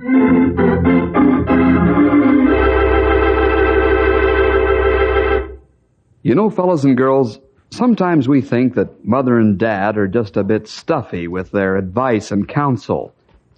We even feel that our parents try to take the fun out of life. Well, that's not true. What Mom and Dad tell us is for our own good. Life would be so much better if we'd listen to what older folks tell us. This is the story about two young fellas who wouldn't listen to experienced advice, and it almost cost them... Well, say I'm almost giving the story away. Stick around for a breathtaking story. The End of the Rope. Hey, Bill, here's a telegram for you. I came past the Western Union office on the way up here, and Sid stuck it in my hand as I went by. Oh, thanks, pal. I wonder what's up. Maybe his uncle left him his old swayback mule. Yeah, or his Model T Ford. Bad news, fellas. Well, how bad? My old friend Nathaniel Norton is sending his son Bart and a friend of his out here for a couple of months on a vacation. Uh-oh. And what kind of rascals are these young whippersnappers, Bill? Well, I guess they're well behaved as far as that goes, Stumpy. Well, then we haven't anything to worry about. Perhaps not, but I don't like being responsible for his son and friend. No, I'll keep my eye on them, Bill. Oh, thanks, pal. We've got lots of trail work to do in the next couple of weeks.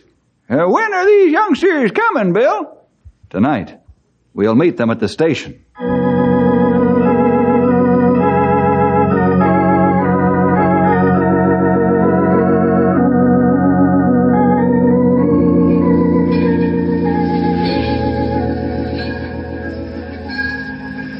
There's two young tenderfeet, Sonny.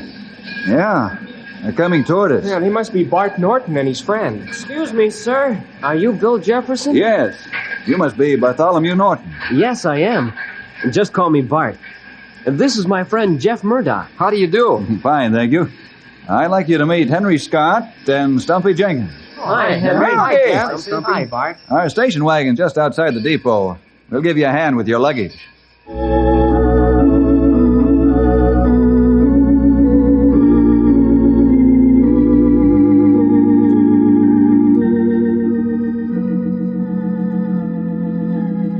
Say, this is a wonderful place you have here, Mr. Jefferson. Thanks, Bart. Just call me Bill. I've never been in a ranger's office before. Oh, is that right? Well, I hope we'll see a lot of you in the next few weeks, Jeff. Say, did you ever see a hoop snake, Sonny?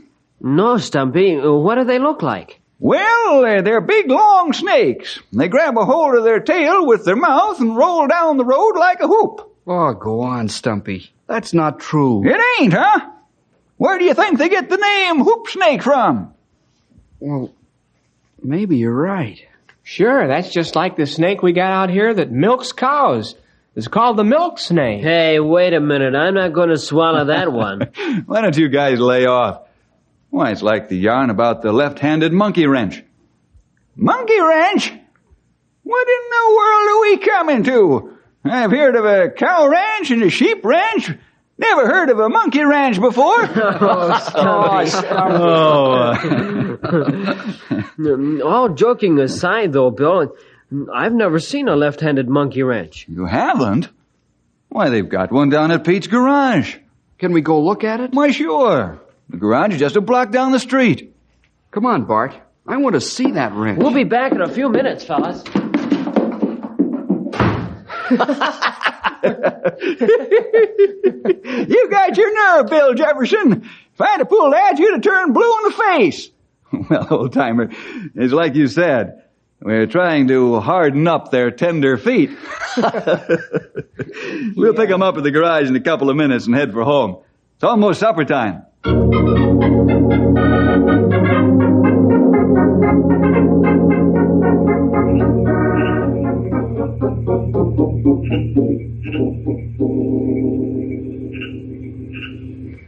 It sure is peaceful and quiet out here. I could sit on the porch all night and listen to the crickets and katydids. Yeah. Lord sure knew what he was doing when he created the earth. He knew that man needed time to rest so they'd be fresh for a new day. That's right, Sonny. Say, I hope you ain't got no hard feelings about that left-handed monkey wrench. And the hoop snake and the milk snake.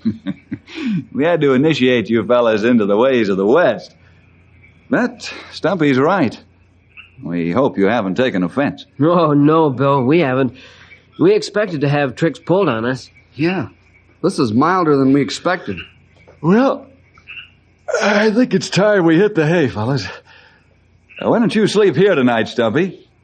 Twist my arm, will you? How about Mom's wheat cakes for breakfast? That does it. I'm staying. Let's have our devotions and then turn in. In the morning, we'll saddle up for a long trip on the trail.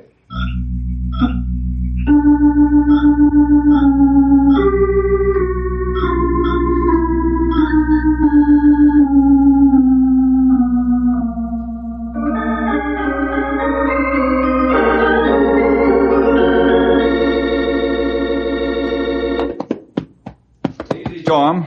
Easy, boy. Bart, Jeff, I'm leaving Henry here to entertain you. Well, we appreciate that, Bill. Just one thing I didn't mention, Bart. Yeah? Your father said in his wire to me that you're not to do any mountain climbing. What? That's right. But that's what we wanted to do most of all. Well, what's Dad thinking about? He's thinking about your safety, Bart. And I must say I agree with him. So remember, no mountain climbing. Oh, okay. Now, you can use one of our cars to take the fellas around, Henry. Oh, fine, Bill. I'll take them sightseeing. When you be back? In about 10 days.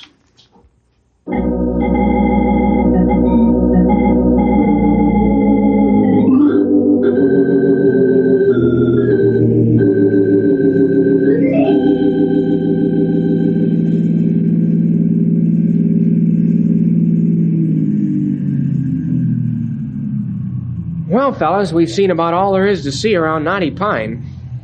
We sure appreciate how you've taken us around, Henry. That's right. You've been a swell host. Oh, forget it, fellas.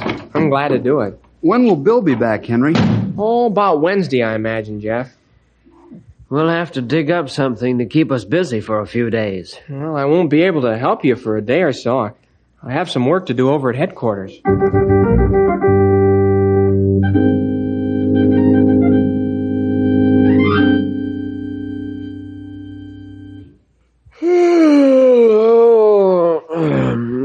Jeff, I'm bored stiff. Henry's got work to do, and here we sit. Yeah, what'll we do? Go mountain climbing? What?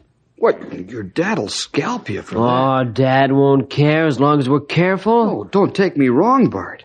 I'm all for it, but... But nothing, Jeff. As long as we're careful, who'll care? Yeah, maybe you're right. When will we start? How about right now? Okay, let's go.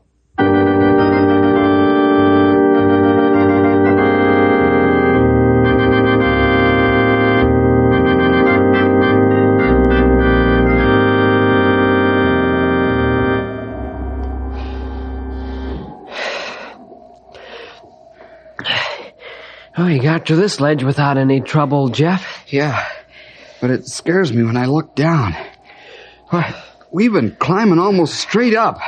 Never look down when you're climbing. What do you say we start again? Yeah, we can't stay on this ledge. Right. Say, Jeff, what do we do if a strong wind comes up? Oh, don't worry. I got my pick set. I'll go first. Okay. Here goes. Got the pick set again, Jeff? Yeah, come ahead, Bart. Jeff, hang on, the pick's slipping. Bart! Jeff, are you all right? No, Bart. I think my ankle's broken.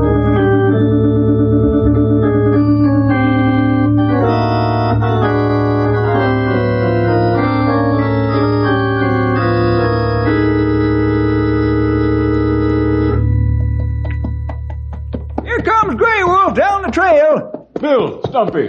We'll head back to Knotty Pine right now. Let's go, Storm. Hey, Matilde! Plenty good to see you fellows again.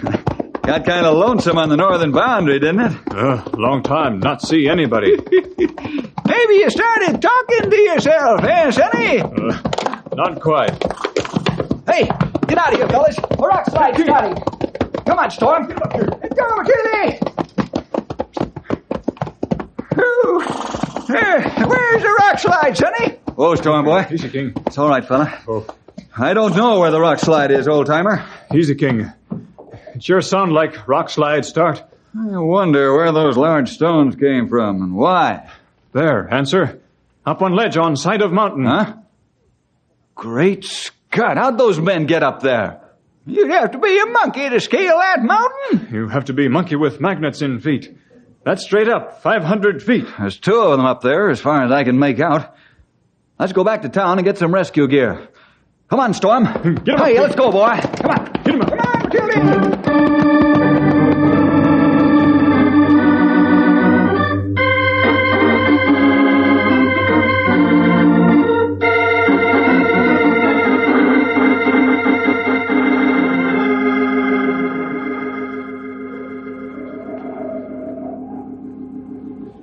The Rangers are leaving.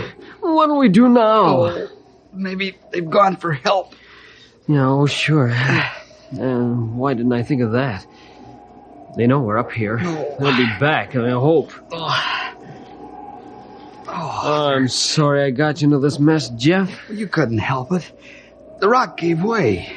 Perhaps. But if I'd listened to my dad's advice, we wouldn't be in this mess. Bill warned us, too. Well, what's the use of crying over spilt milk? Even if you weren't hurt, we couldn't climb down with the wind blowing up the way it is. That's right, Bart. All we can do is wait and hope. Yeah, and pray.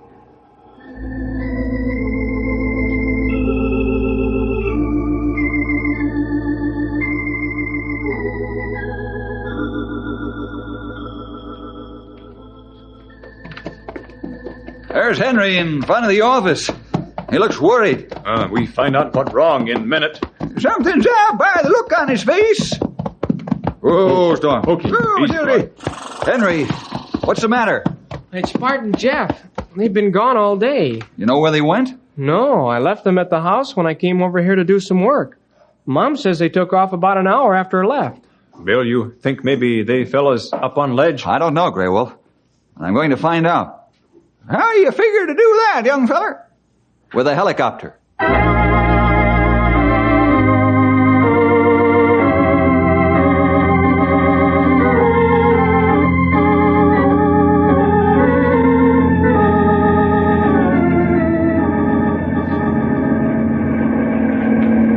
Bring copter closer to mountain, Bill. Okay.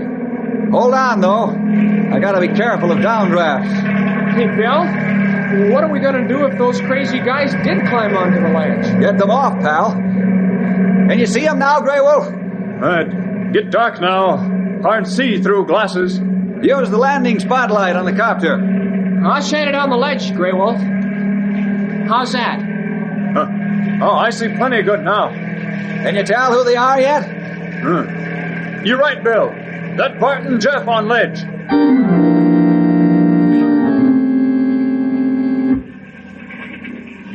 Jeff, that must have been Bill and Henry and the other Rangers in the copter. Yeah. Well, now they know we're up here. Hey, Jeff, you're shivering. I'm getting cold, Bart. I think I've got a fever.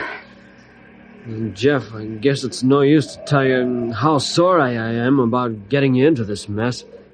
Your ankle looks worse all the time. And that's all right, Bart. You couldn't help it. Here, put my shirt on. Oh, what'll you do to keep warm? I can move around. You can't. You'll need your shirt. The wind's getting colder. No, you take it. Bill will get us off here soon. Sure, but how's he going to do it? Nobody can climb up here in this wind.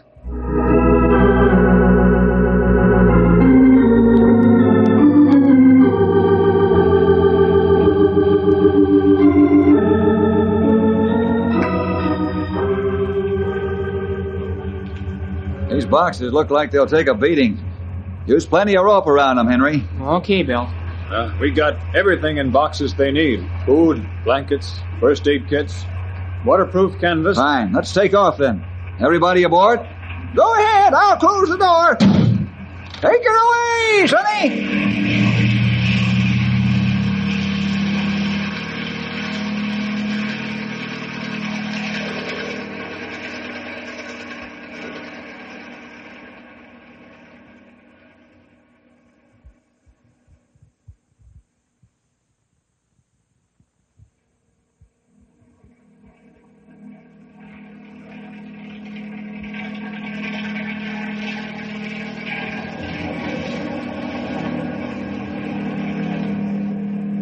Henry, you man the spotlight. Grey Wolf, Stumpy, you fellas man the winch and lower the supplies. Okay, Bill. Me too, Bill. Bring the copter closer, Bill. Shine the light on the side of the mountain above us. There. How's that? That's fine, Henry. I won't be able to get much closer because of that overhanging part of the mountain. That bad. What do you mean, Grey Wolf? You're not able to lower supplies on ledge. We're too far away from ledge. We ain't got nothing but thin air to drop these here supplies on now, young feller. Well, I can't move any closer to the mountain. A sudden gust of wind could push us toward the rock, and Smash the propeller blades to bits.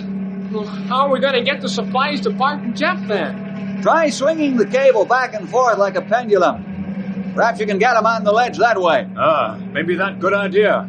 We try it. Now lay on the floor and reach through the winch hole and swing the cable. You lower away, Grey Wolf. You say when lower. All right, lower away. I got the box and cable swinging. Let the copter down a little, Bill. It might help. Okay. Enough? Yeah, that's good. It ain't no use. We can't get close enough to the ledge. Well, take in the cable, fellas. I've got a better idea. We'll go back to the airport and rig it up.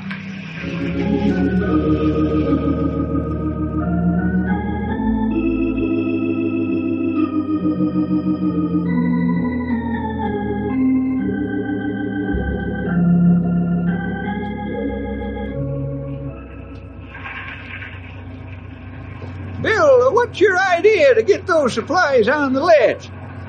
We'll take this rifle and make a weighted plug that's just a hair smaller than the rifle barrel. Well, I get it. You're going to do the same thing as the lifesavers do on the coast. Exactly, pal. We'll tie a thin and light rope to the weighted plug. Stumpy, you can fire it at the ledge. As soon as the line falls on the ledge, then Bart and Jeff can haul in the thin line. Say, that's all right. On the end of the thin line, we'll tie a heavier line. When the lads get the heavier line, we can put the regular line on the end of that. When they pull third line in, then we can send supplies. Right. Henry, is the power megaphone on board? Yes, it is, Bill. All right, let's go, fellas.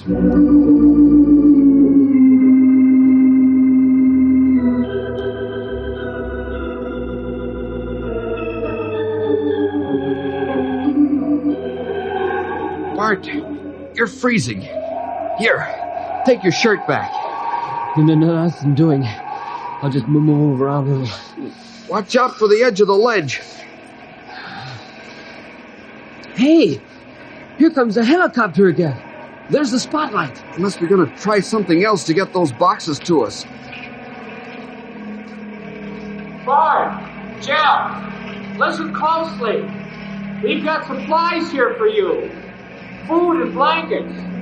We're going to fire a weighted plug at the ledge. On the end of the plug is a lifeline. When you get your hands on the lifeline, start pulling until you get a heavy line on the ledge. Stay right where you are and don't move around. When you hear the plug hit, then try to grab the line. Did you hear that, Jeff? We're going to get supplies. Yes. Oh, thank the Lord for that. Boy, I'm so hungry I could eat rocks. Okay, fellas. Keep your heads down and don't move. Here it comes. There it is. Get it, Bart. I got it. Start pulling it in, Bart. Oh, you won't have to be hungry and cold now.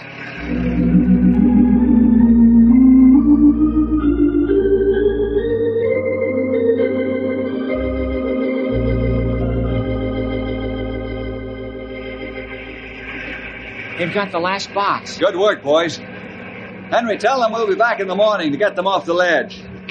Bart, Jeff, we'll be back in the morning to get you off the ledge. Just take it easy until we get to you. Don't worry. We'll get you off. I hope you ain't bragging, young feller. That's going to be plenty tough climb. Well, let's go back home and get some rest. We'll find out how tough a climb that is in the morning.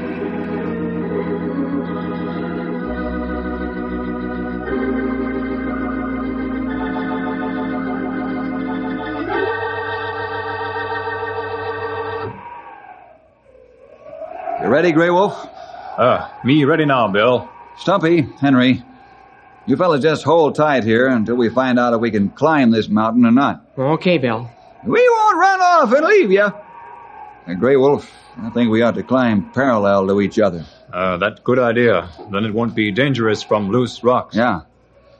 All right, let's climb. Me got first solid hold with pick. Now me climb wall like fly. I hope we can say the same thing when we're 400 feet up.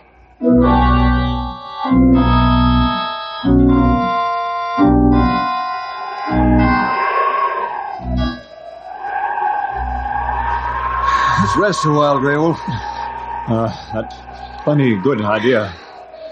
How far are we? Let me say about a third of way up. I think that's about right. Boy, this wind is terrible. It tears right off mountainside.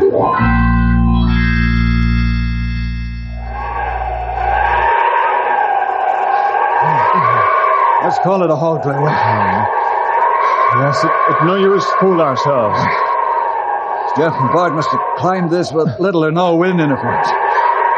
Well, let's back down.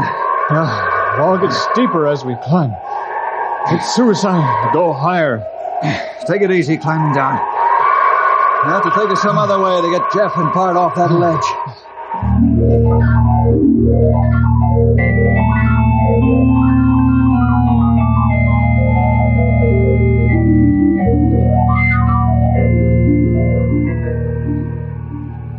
Boy, am I glad to see you fellas with 2 feet on terra firma. That's right, Bill. Grey Wolf. We can see the wind push you around on the side of the mountain up there. Yeah, the winds up there are savage, all right. Bart and Jeff must have climbed up when the wind was fairly still. Nobody'd be able to climb up or down to rescue Bart and Jeff. Well, how are we going to get them off then? I wish I knew. They can't stay up there forever, Bill. If we can't get supplies to them... we can get supplies to them. Why can't we get them off the ledge? Well, getting them on the ledge is one thing, but getting them off is another, Henry. Boxes of supplies and people are 2 different things. Wait a minute. I've got it.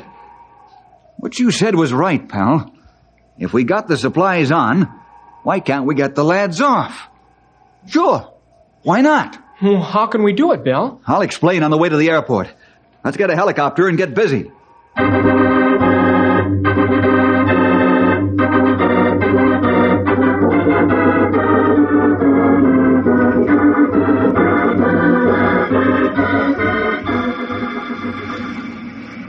Are we going to set this up just like we did for the boxes? Yeah, exactly the same, with one change. What change is that, Bill? Use the cable as much as possible. It'll take the strain better on the winch. Put the heavy rope on the end of the cable. It'll work fine. There's a stout eye spliced on the end. I'm going to bring the copter in as close as I can. Do you think it would be better to wait until the winds died down, Bill? No, pal. Probably won't be another windless day in this canyon for months. Yeah, I guess you're right, Bill. Stand by the power megaphone, Henry. I'm going to hug the mountain. Okay, I'm ready. Only don't hug it to death.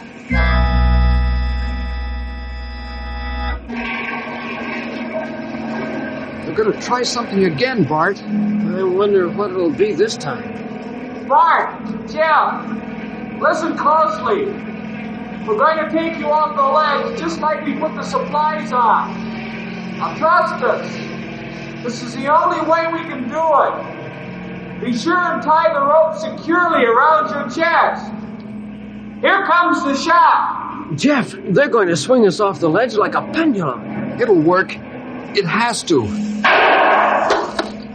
There it is, Bart. Grab it. I've got it. Pull a thin line until you get the heavy line over to the ledge. Tie the heavy line securely around your chest. When you're ready, wave your arm. Then Phil will raise you off the ledge with a helicopter. Do just exactly as we say. Your life depends on it. Don't worry, we will. Okay, Jeff. Raise your arms and I'll get this rope around you. That feels good and tight. I'll hang on to the rope, too. All set? Yeah, I guess so.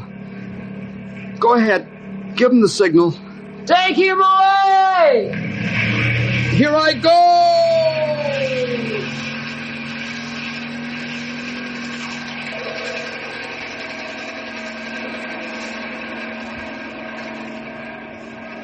Here comes the end of the cable. Me stop, winch. Us pull, Jeff. Rest of way now. Yeah, let's lift together. Here he comes.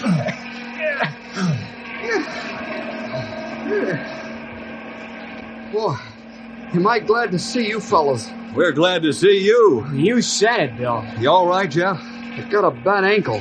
I'll make Jeff comfortable, fellas. Then we'll get Bart off the cliff the same way with this flying banana.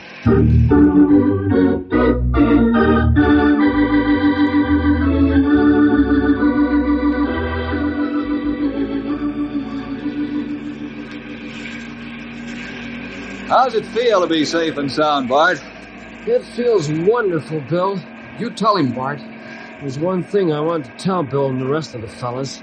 Now, what might that be, Sonny? Oh, I'm awfully ashamed of myself for getting Jeff and myself into this mess. Well, did you learn something from it, Bart?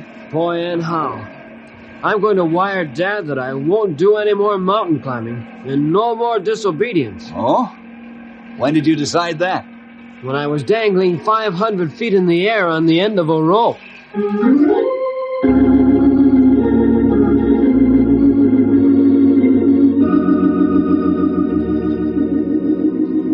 I guess that's as good a place as any to learn to be obedient, Bart. Well, fellas and girls, I think Bart found that his dad and I knew just a little more than he did. Only it almost cost him his life and the life of his best friend to learn that lesson. I hope it doesn't take you that long to find out.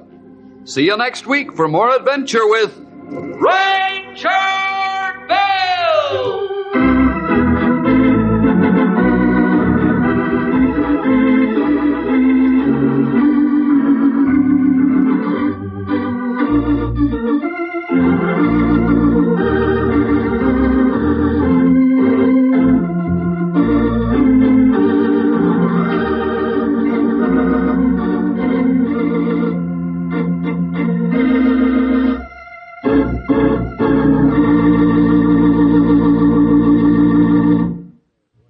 Hi there, boys and girls. This is Ranger Bill back again for just a third of a minute with an extra word of thanks to you for joining us today. Hope you'll team up with the Rangers every week at this time when your local station gives us this chance to get together. See you then.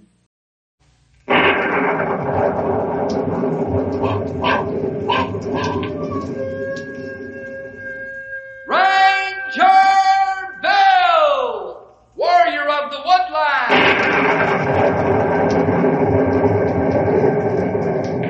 Ranger Bill, warrior of the woodland, struggling against extreme odds, traveling dangerous trails, fighting the many enemies of nature. This is the job of the guardian of the forest, Ranger Bill. Pouring rain, freezing cold, blistering heat, snow, floods, bears, rattlesnakes, mountain lions. Yes, all this in exchange for the satisfaction and pride of a job well done.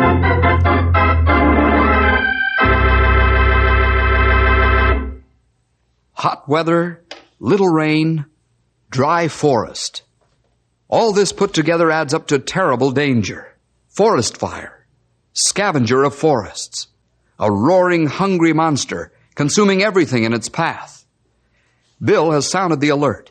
The forest around Knotty Pine is tinder dry. All fire towers are carefully watching for the slightest wisp of smoke to curl up from the millions of acres of treetops. All eyes are watching by day and by night. They're watching for fire. Listen to the story of the firebug. Stumpy, have you seen our copy of the Rangers magazine around here? Nope. There ain't no comics in it nohow, Sonny. I'll give you comics. Grey Wolf, have you seen it? I not see it, Bill. There are plenty good article in there on new diseases of trees. Yeah, that's why I want to find it. I wonder where it went. I'll answer it, fellas. Bill Jefferson speaking. What's that? Yes, we're on our way. Goodbye. Fire? Right. Let's go, boys.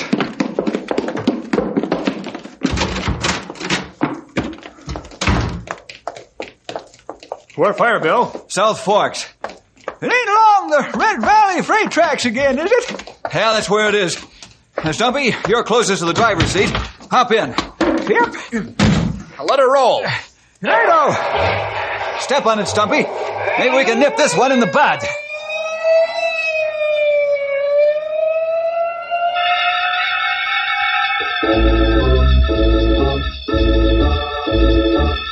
Okay,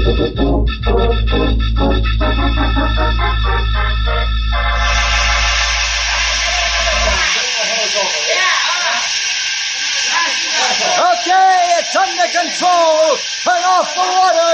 Off with the water. Well, the fire's out, but we got here just in the nick of time. And how? Another 5 minutes and woof. Getting tired putting fire out along tracks. I am too, Grey Wolf. This is the 5th fire in 3 weeks. Well, Randolph Thompson's got to do something about those spark-throwing locomotives of his. Yeah. We've got to get proof that his engines are throwing the sparks. How do you plan to get proof, Bill? I'll tell you how, Grey Wolf. You and I are going to camp out here and watch the iron firebugs throw sparks with our own eyes. It's a good way as any, Bill. All right, let's pick up our gear and go back to town. Right. Then Grey Wolf and I will get the horses and come back.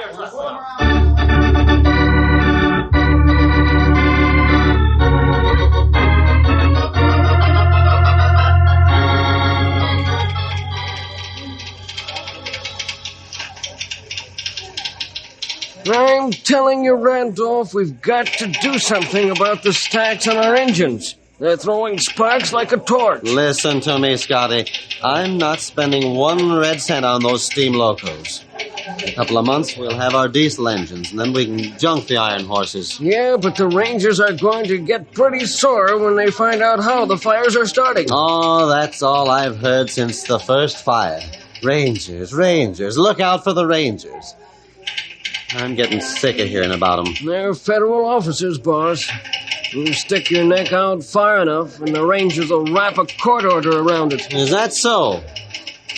Let them try it. I'll run my freight trains when I want to and how I want to. Your job is to see that my trains stay on schedule. Okay, but don't say I didn't warn you.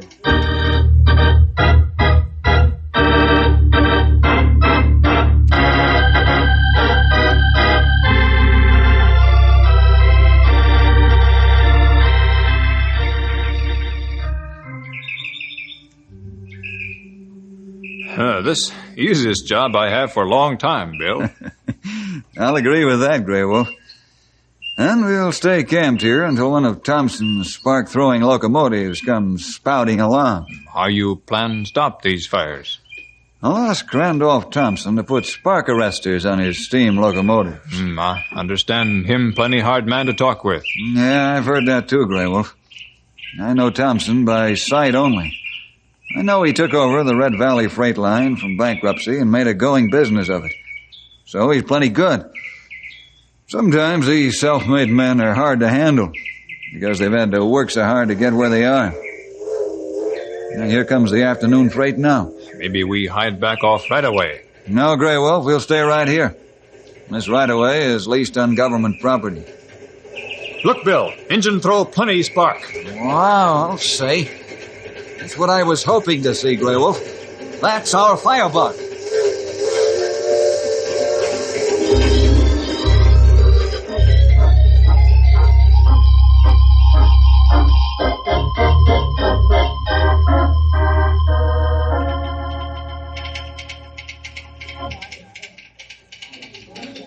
Back here again, Scotty. What is it now? I've got hot news for you, boss. I suppose you saw some Rangers in your sleep last night. No, but the engineer on the 3 o'clock southbound saw them. What? Where? Along the right-of-way. You sure? Sure as I'm a foot high. Not only that, but the conductor watched them from the caboose. So? And they followed them on horseback. They know what's causing the fires now, Randolph. All right, so they know.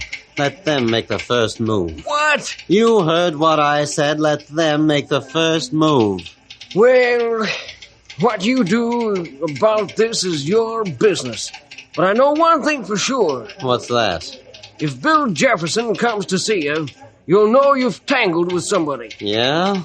Yeah, and take a tip from me. Don't rub his fur the wrong way.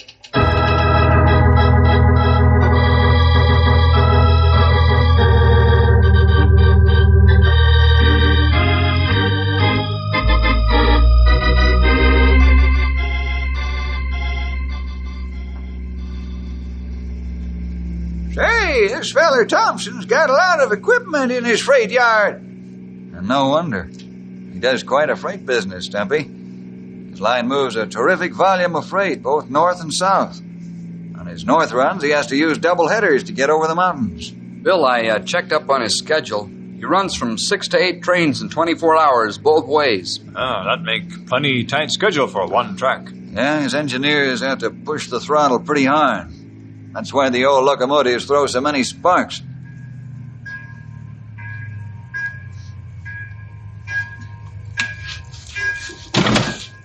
Now, this looks like the general office building right here. That's what the sign says, if you can read, Sonny. Well, if it was alive, I guess it'd bite me, huh? Hey, what's the plan of attack, Bill? Well, Stumpy, you and Ralph find out how many old steam locomotives he's got. Those are the ones that throw so many sparks. The newer steam jobs don't do that. The Grey Wolf and I'll go see Thompson. We'll meet you back here at the car. Okay, Bill. Come on, Stumpy. Let's go count iron horses. Look out, one of them don't rear up and kick your teeth out. Stumpy, he sees something funny in everything. Maybe we should have taken him into the lion's den with us. Now let's go pay an official visit on Randolph Thompson.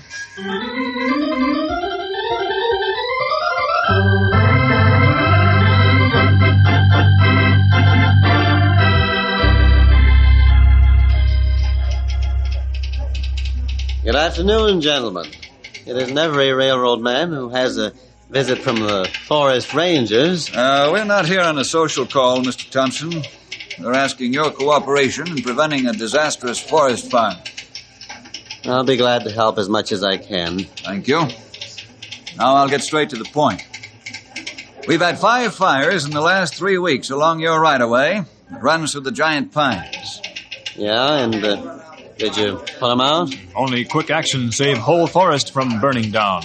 That would have been most unfortunate to lose the giant pines. How does this affect me? This affects you directly, Mr. Thompson. Since you own the firebugs. What do you mean, I own the firebugs? You'd better be careful who you accuse, Bill Jefferson. I am being careful, very careful. That's why Grey Wolf and I camped along the right-of-way after the fire. To get absolute proof. You camped on my right-of-way without permission. That's private property, in case you don't know it. It's private property leased from Uncle Sam, in case you've forgotten.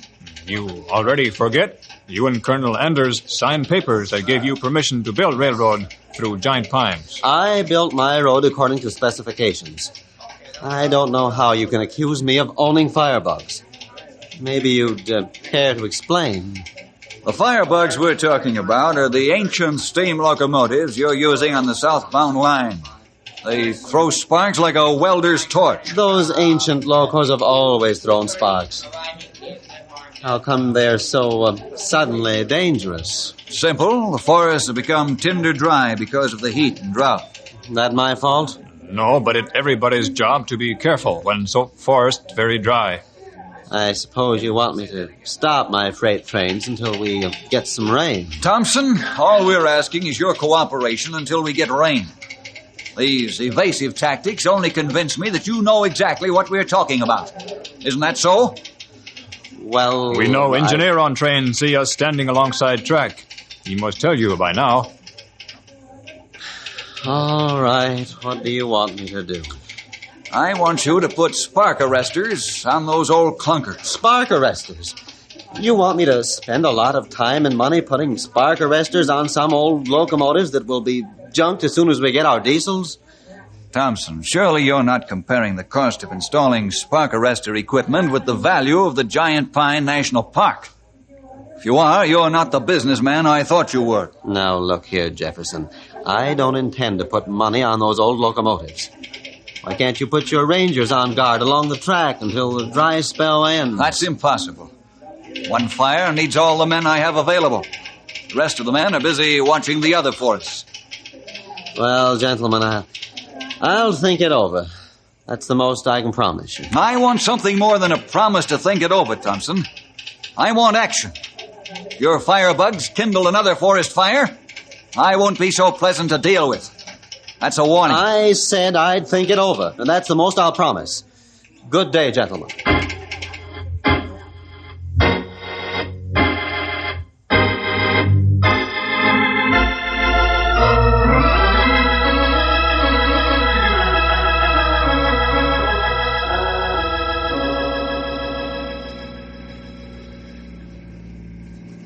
So your visit with Randolph Thompson didn't bring much in the way of results, huh, Bill?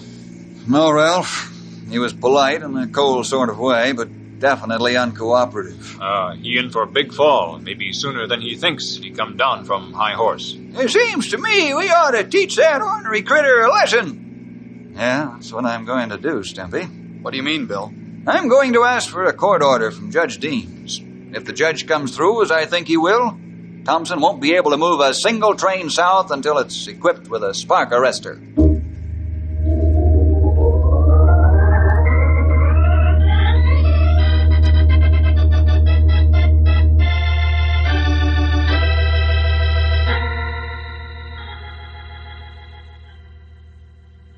Here's your court order, Bill. All signed and sealed. Thanks, Judge Deems. I appreciate your cooperation. It's a matter of conscience with me. Randolph Thompson ought to be ashamed of himself for disregarding the safety of our national forest. What recourse do I have if he ignores this court order, Your Honor? Well, we got a big jail here in Knotty Pine, Bill. What I mean, Judge, is this court order binding on his employees as well as the owner? That's right, Bill. The court order reads that during the dry spell, not one train is to move south unless it has a spark arrestor on its deck. Any person or persons who break the order may be arrested on the spot. Thanks, Judge. I won't serve this unless I have to. But I have made up my mind that Randolph Thompson isn't going to burn down the giant pines.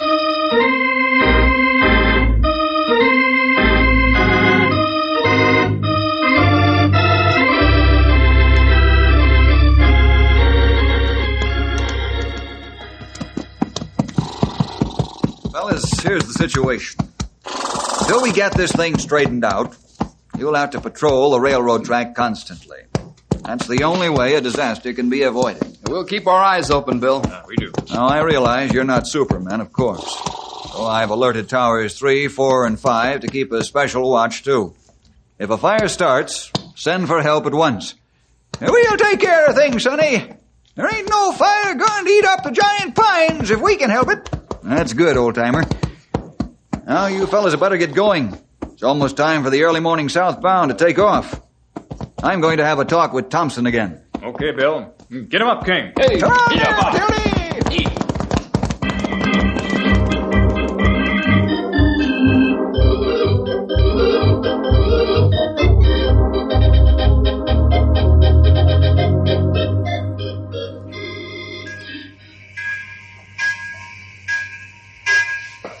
Scotty, I'm depending on you to take care of things while I'm gone. I'll be back this evening on this freight. I'll keep an eye on the whole operation, Randolph. Maybe you're convinced that Bill Jefferson means what he says, huh? Why do you think I'm riding this caboose on the South Run? Because you're afraid of Bill. Don't be ridiculous, Scotty. But I think he may have gone after a court order, so I'm leaving. You can't serve it on me if I'm not here. That won't stop him. He'll serve it on you. Don't worry about that. Maybe so, but this shipment of perishables and machinery has to go through, and I'm going with it to make sure it does. Boss, you'd better get going pronto, because here comes a ranger car down the road now. Thanks for telling me. Here's the engineer's signal, and I'm on my way. Give the ranger my regards, will you, Scotty? Bye, boss!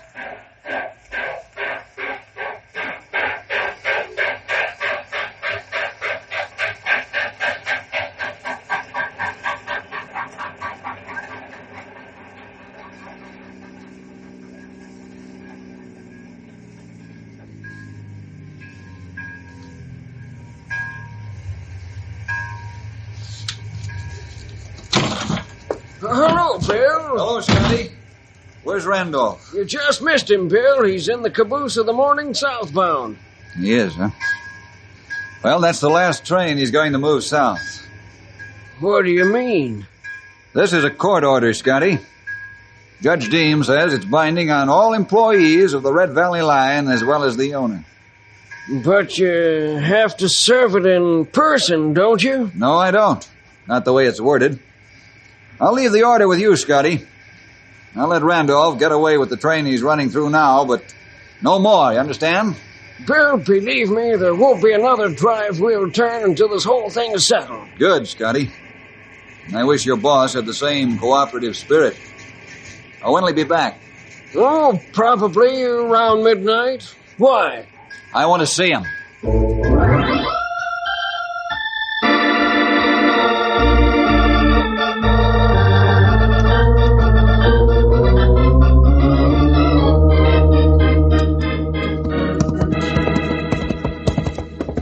Whoa, Storm.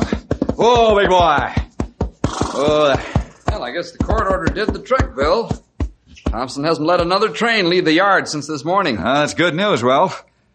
I didn't like to take such drastic action, but the man wouldn't listen to reason. If he ain't gonna run no more firebug trains, we might as well go home. Yeah, that's why I came out here. Let's call it a day and head for town. That's plenty a good idea. It's plenty hot and muggy out here.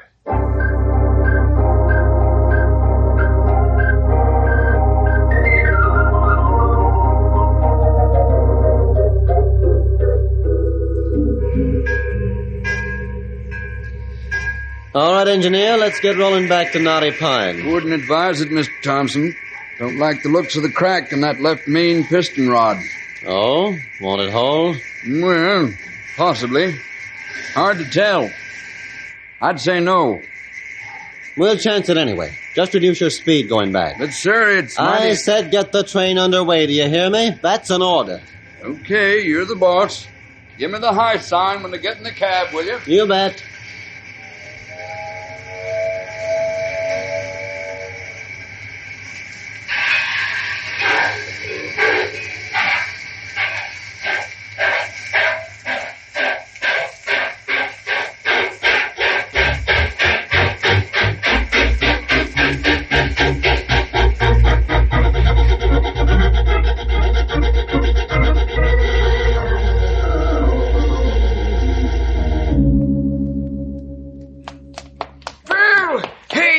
Hello, Scotty. What's the matter? I'm glad I ran into you. I was on my way over to your office. Yeah? Why are you so excited?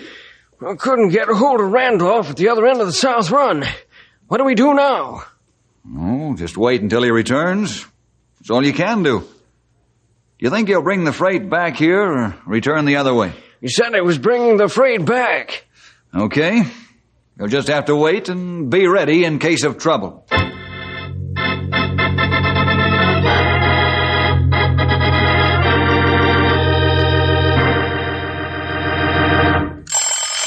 Sit still, fellas. I'll get it. Okay, Bill.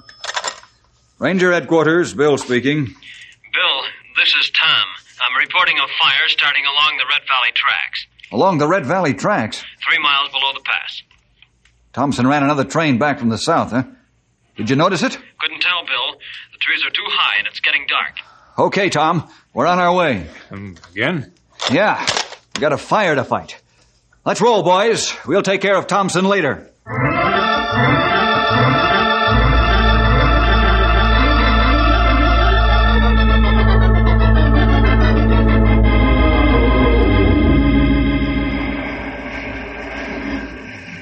This time fire get good start. Get on both sides of track. Ralph, call for bulldozers and man. I'm not taking a chance on this getting away from us. Right away, Bill. It's a treetop fire. Our best attack is to knock down the burning trees onto the railroad tracks. Let's get dynamite in the safety cases and stuff it under those trees. Right away, Sonny! I give you hands, Dumpy. Yeah. Treetop fire, that's right. As soon as you can, that's it. That's right, bulldozers. I got the dynamite all set, Bill. Fine, Stumpy. Ralph, set up flares on the tracks. Grey Wolf, let's get after those big trees and blow them down. I'm ready to go. We get going. Good thing there's not much wind. No time to waste.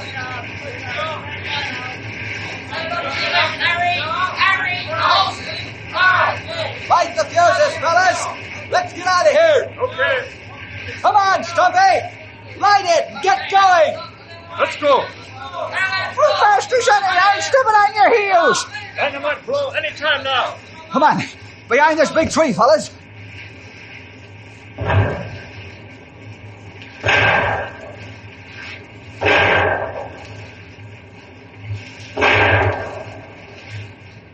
Good job, fellas. It's a good thing we can use the railroad right-of-way as a fire lane. Yep. Them trees fell right across the railroad tracks. Well, Ralph's got the flares up now. Hey! Here comes Ralph like he's got a hot foot. Bill, look what's coming up the track. Great Scott, it's one of Thompson's big locomotives and pulling flat cars loaded with men. Yeah, here comes the fella. And it isn't Thompson. No, that's Scotty. I got here as quickly as I could. I brought all the men I could get my hands on, including the yard crews. Oh, that's fine, Scotty. We'll need them. Grey Wolf, Stumpy, Ralph, divide the men and get after that fire. More help is on the way. Right. I'll be with you in a minute. Okay, Bill, I'm terribly sorry about this. I knew Randolph would get into trouble by not doing what he should. What do you mean, Scotty? His train standing on the sideway at the 10-mile grade. Yeah? He and the boys were looking at the drive wheels on the engine. Something's wrong with the old clunker, but I didn't take time to find out. Well, now we've got real proof on Randolph. That's why I kept going and trying to offset some of the damage he's done. How'd you know there was a fire? I could see it from the dispatcher's tower. Well, I'd better general this fire. Come on, Scotty. We'll get to work. We've got to save the giant pines.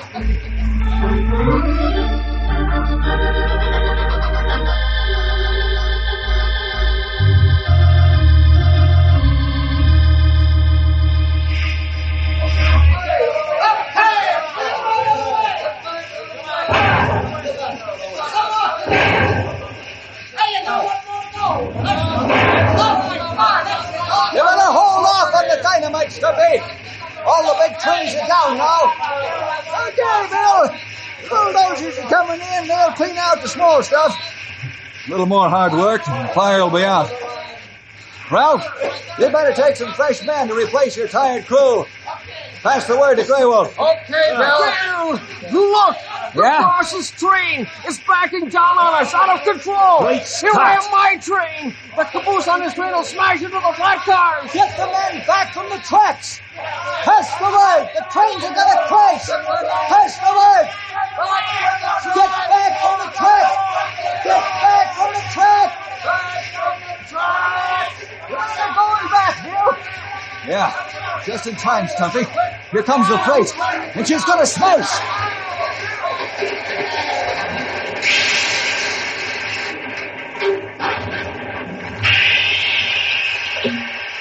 Bill, the boss must be in the caboose. Then let's get him out.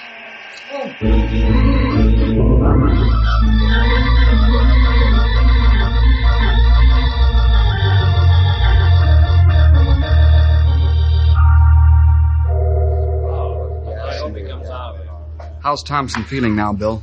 Pretty good, Ralph. He and the crew jumped from the caboose just before the trains crashed. Good. He got a nasty crack on the head, but the doc says he'll be okay. Well, I'm glad for that. There's been enough damage done. Look, he's waking up. What happened, Randolph? You able to tell us? Yeah. The piston rod broke climbing the 10-mile grade. The rod damaged the air brakes, but we managed to back down the hill onto the siding and hold the train with hand brakes, but the hand brakes gave out. And then I decided to roll back down the valley and let the train stop by itself. But didn't you think about the fire? I'm afraid I didn't do much thinking. I didn't expect the tracks to be blocked. Oh, what a mess. Did you get the fire out? Yes, the fire's out, Randolph.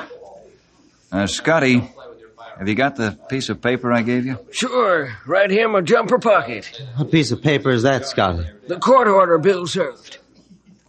Oh. Well, Bill, go ahead and serve it. I deserve it and more. Randolph, I'm going to tell Judge Deems I didn't need it. I think the Lord sort of allowed circumstances to serve their own court order on you. Yes, that bump on the head knocked some cooperative spirit into me. And I appreciate your spirit, Bill. Thanks. Believe me, I'll do all I can to make restitution. Yippee! Hooray! The giant pines is safe from them there firebugs!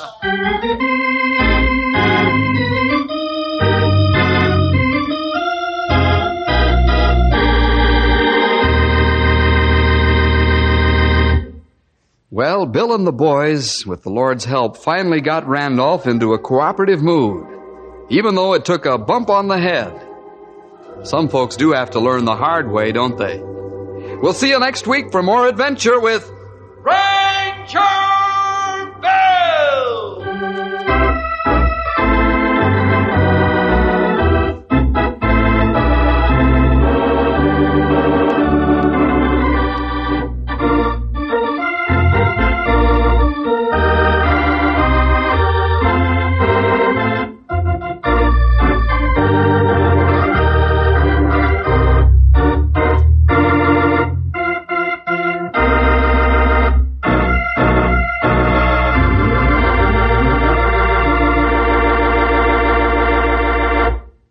Howdy, this is Stumpy Jenkins, Ranger Bill's old sidekick, as I guess you all know.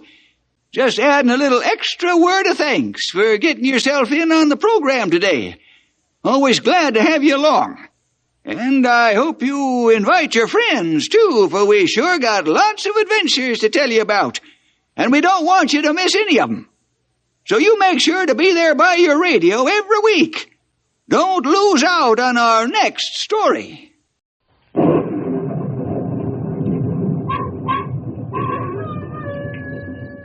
Ranger Bill, warrior of the woodland. Ranger Bill, warrior of the woodland, struggling against extreme odds, traveling dangerous trails, fighting the many enemies of nature. This is the job of the guardian of the forest, Ranger Bill. Pouring rain, freezing cold, blistering heat, snow, floods, bears, rattlesnakes, mountain lions. Yes, all this in exchange for the satisfaction and pride of a job well done.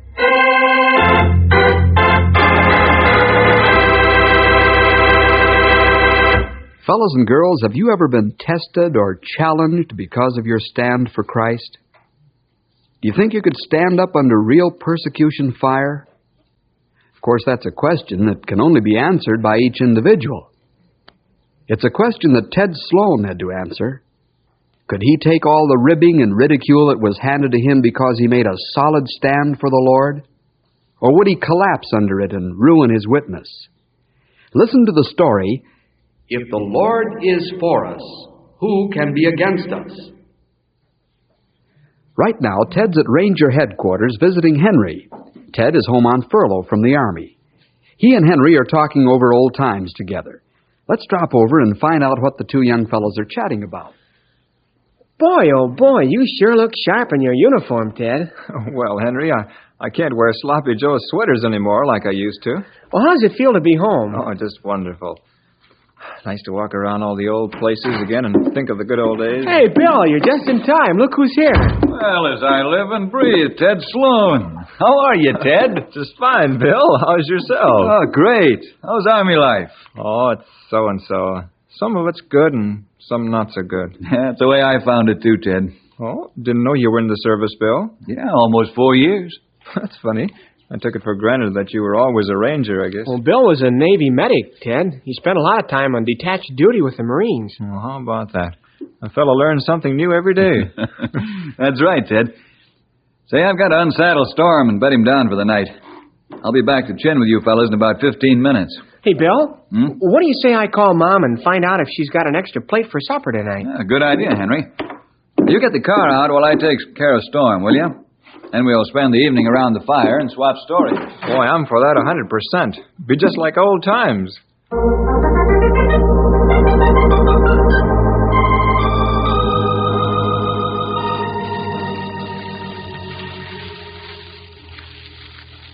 Now for my favorite chair by the fire.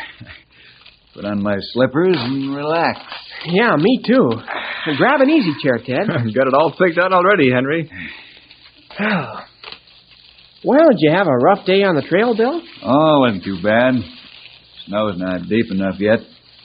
Storm threw a shoe and I had to stop at the line and fix it. Old Storm can wear the head off of a horseshoe nail quicker than any horse I've ever known. Yeah, he really pounds them all right, pal. Well, the whole wide world to talk about. Here we sit. I got something to talk about, fellas. Oh, yeah? What? Me. You? Yes. Bill, when I found out you were in the service, I think it was an answer to prayer. Is that right, Ted? In what way? Because I need some spiritual counseling. Ted, what's happened? Yeah, you were always pretty solid spiritually, Ted. Yes, I was, Henry, until I went in the Army. Oh? Don't blame the service for decreasing your spiritual power, Ted. That's up to you. I don't know as I agree with you, Bill. Why not? Well, the persecution and the ribbing I get is pretty hard to take, especially after it goes on for some time. Well, I went through a lot of the same persecution and ribbing myself, Ted. You did? Sure. How can any Christian expect to escape? The Lord was persecuted and made the butt of many jokes, even when he died on the cross. So were the disciples and apostles and the great leaders of the church. Well, I understand all that, but I guess I'm not as strong as they were. But you have the Lord's strength to draw from, Ted. Not your own. You know, as Paul wrote to young Timothy, "Thou therefore, my son, be strong in the grace that is in Christ Jesus." I don't think the Lord would test you beyond what you're able to stand, Ted. That's right. What you need is a Christian buddy in the Army to have fellowship with. Christians strengthen each other in times of testing. It's all very well for you fellas to quote Scripture and give counsel, but you're not going through the same thing I am. I'm sorry, I shouldn't have blown up like that. That's all right, Ted. Let's get down to specifics, huh? Well, what exactly is your trouble? It's this way. If only my sergeant would lay off, just once in a while. That's all I ask. Got a tough sarge, huh? Tough, that's not the word for it. I had somewhat the same experience. You did? Mm-hmm. What did you do? Want to hear about it? Sure. Tell me about it, Bill. It might help me. All right. Let me begin at the beginning. We were in the shooting war, hot and heavy, as I finished college. After some deliberation as to which branch of the service I wanted to enter, I picked the Navy. They decided I'd better talk it over with my father. When I got home, I went into the library to have a chat with Dad. He was expecting it. Among other things, had this advice for me. Well, son, in the service, you're going to be tested and tried because of your stand for Christ. But no matter how tough the ridicule gets, don't be another Peter. Don't deny your Lord. Remember, son, the persecution that you might go through is only a little of what the Lord endured. Be strong in Him. Trust the Lord to give you all the strength you need. Thanks, Dad. I'll try.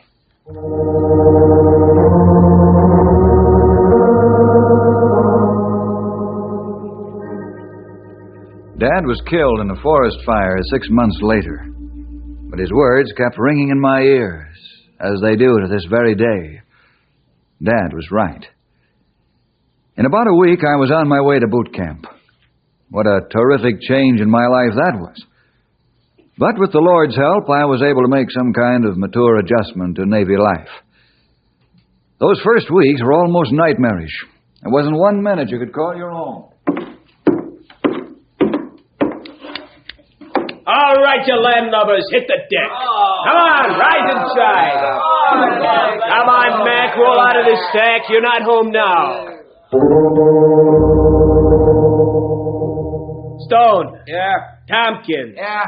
Orkowski. Yeah. Yantis. Yeah. Zimmerman. Yeah. All right, let's go to breakfast. Change. Hut.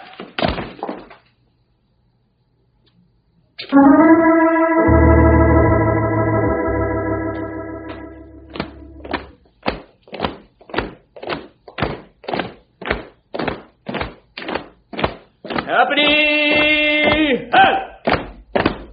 You men will go to the barber shop 4 at a time. Regulation haircut is ½ an inch, no longer.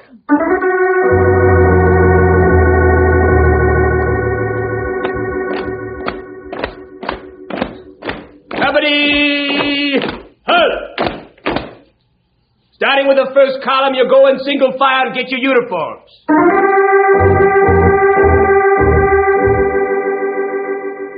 The first couple of days were so rough that I was sound asleep before my head ever touched my mattress cover. After about a week, the pace slowed down a little. Then I decided it was time to get back into my habitual routine of having devotions before going to bed. I'll never forget the first time the fellas noticed me sitting on the edge of my bunk reading my Bible. What are you reading, Bill? Here, let me see. Hey, Stoney, take it easy. That's my Bible. Watch it, you'll tear the pages. Bible? Yeah. Huh. Anything funny about that? I read it every night at home, and I'm going to do it here. How about that? A Bible, huh? Hey, will you give me that Bible back, Stoney, or do I have to... Here it is. How about preaching a sermon for us, huh? Yeah, maybe I'll take the chaplain's place on Sunday morning. That's right, Jack. Guy. Here comes the motion.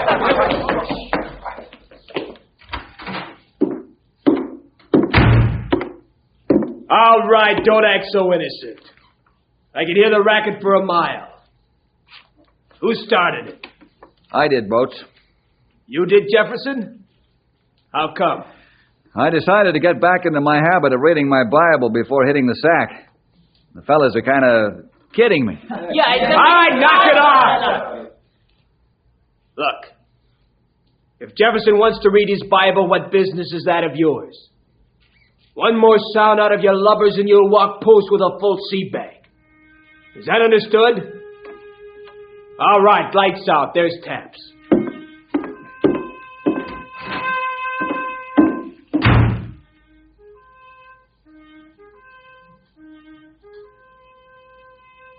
I was used to ridicule because I went through quite a bit of it in college. However, the Lord strengthened me because I knelt down to pray as taps were blowing and not one word was said. Not that it would have made any difference. Eventually, I received my final orders as a Navy medic, assigned to the Marine base at New River, North Carolina.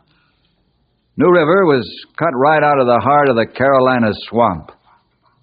I'll never forget the moment I stepped off the bus in front of the main gate. I was with Bert Marshall. Oh, what in the world do you suppose this place is, Bill? Training ground for the Fleet Marine Force, Bert. Oh, well, guess we might as well walk in. Yeah, there's nothing else we can do right now. Let's ask the sergeant where we go. You mean that bulldog Marine standing over there? No, he's probably not as tough as he looks. Bark is worse than his bite. Maybe so, Bill. Well, let's find out. Hey, Sarge! Yeah? What do you want, swamp jockeys? Where can we find A Company Medical Battalion? Right where it always is. Use your feet like the Marines do. Well, we're new here, Sarge. This is a big place. We'd appreciate some direction. I've been walking since the first day in the Marine Corps, and you can do the same. See? Listen, Sergeant, we asked you a civil question. We expect a civil answer. You don't have to pull your rank on us. A scrappy swabby, huh? Well, follow your nose down this street to the first corner. Turn left. There's a big sign. You can't miss it. Thanks, Sergeant. Let's go, Bert.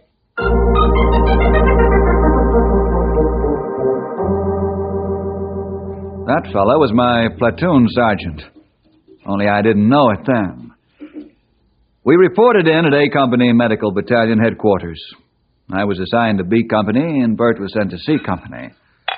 The sergeant's name was Clarence Donovan. The fellows called him Buck. The next morning, I ran into Buck. He came into the sick bay for treatment of a deep scratch he got from a shell piece. Well, if it ain't the pill pusher I met on the road. Yeah, I'm the fella. What can I do for you, Sarge? Gas bomb and a shell casing. Have you got any bug killer? Sure, lots of it. Yeah, let's take a look. Okay, but take it easy. It's kind of tender. Yeah, I guess it would be all right. Hold still now. It'll only take a minute. Is that stuff gonna burn? Oh, it'll bite some. Won't kill you. Hold still now. Sting? It's got to be worse than that to make me holler. That's okay. I'll tape this gauze pad on, you'll be all set. Say, is that a Bible I see sitting over there on your bunk, Swabby? Huh? Oh, yeah. Why?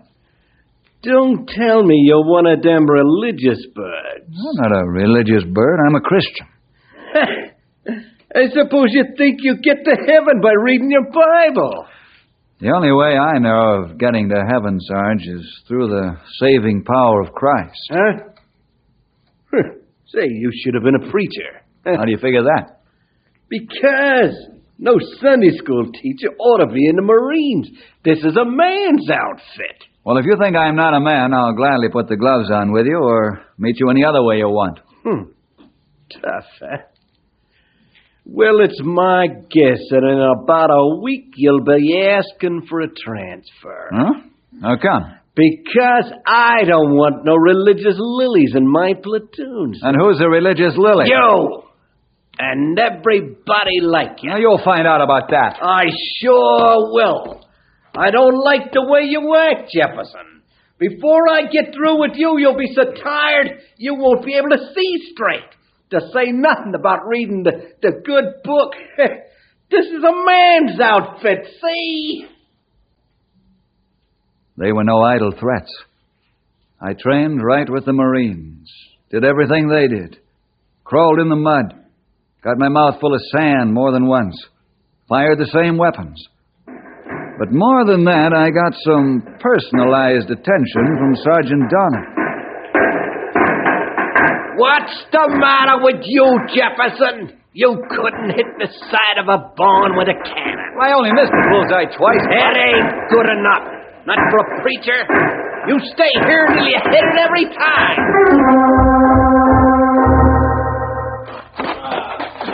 Hey, Swabby! Come back here and climb this wall, do you hear? I climbed it twice already. You did, eh? Sunday school boys have to climb it 3 times. Let me see your rifle, Jefferson. It's clean, isn't it? Yeah, but it ain't clean enough, see? Clean it again.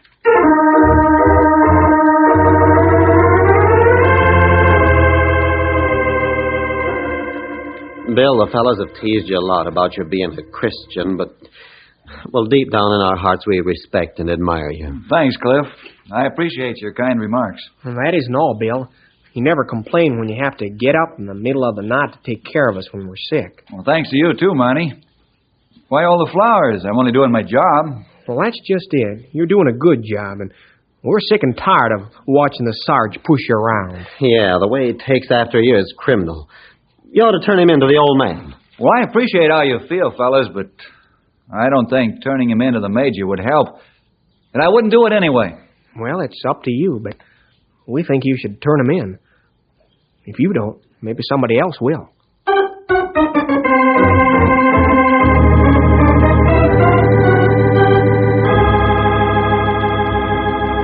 The compliments the fellas paid me was the Lord's way of bolstering my strength.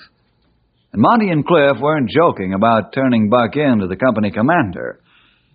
The next afternoon, Sergeant Donovan was dressed down severely by Major Parks. And I mean the Major read Buck the riot act. Sergeant Donovan, I expect you to train these men, not bulldoze them. Yes, sir. I could take all your stripes off your shirt for what you've been doing. You know that. I was only acting in the best interests of the Marine Corps, sir. Is that what you learned in non-commissioned officer school? Did they teach you to persecute those under your command? I'm not persecuting anybody, Major Parks. You'd better not let me catch you doing it, or I'll break you to a private in the laundry platoon. Understand? Yes, sir. Now get back to your duties and don't let this happen again. Yes, sir.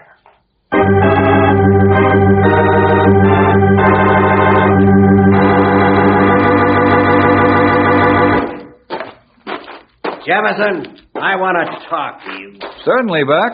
What's on your mind? Plenty. Not only are you a religious lily, but you're a stool pigeon, too. Well, I don't know what you're talking about. But whatever it is, Say it so I'll understand. You don't have the courage to fight like a man. You went to the old man and told him I was picking on you, didn't you? You feeling all right, Buck? Anything I have to say to you, I'll say to your face, not behind your back. Don't lie to me, Jefferson. You went to the major and told him I was persecuting you. That's not true. You must have. I just got read off by him. I fight my own battles, Sergeant Donovan. And don't call me a liar. Christians don't lie. Yeah, you make pretty speeches, don't you? You should have been a preacher. Get this straight, you pill pusher. Nobody goes to the old man and squeals behind my back and gets away with it. I'll get you for this, and legally, too.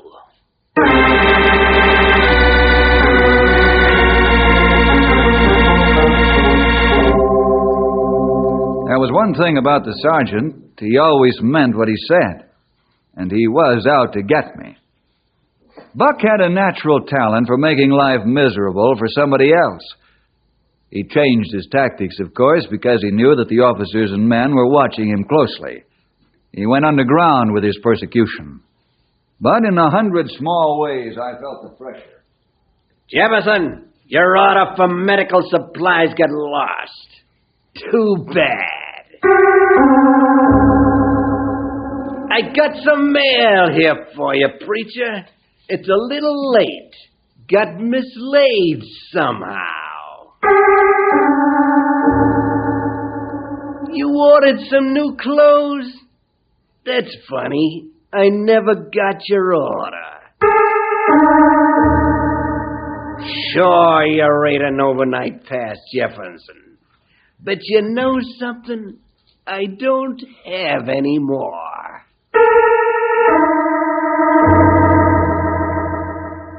Fortunately, this didn't last more than a week. Orders came from the regimental command that maneuvers would start the following day. Buck was too busy getting ready for them to think up new ways to make my existence a problem.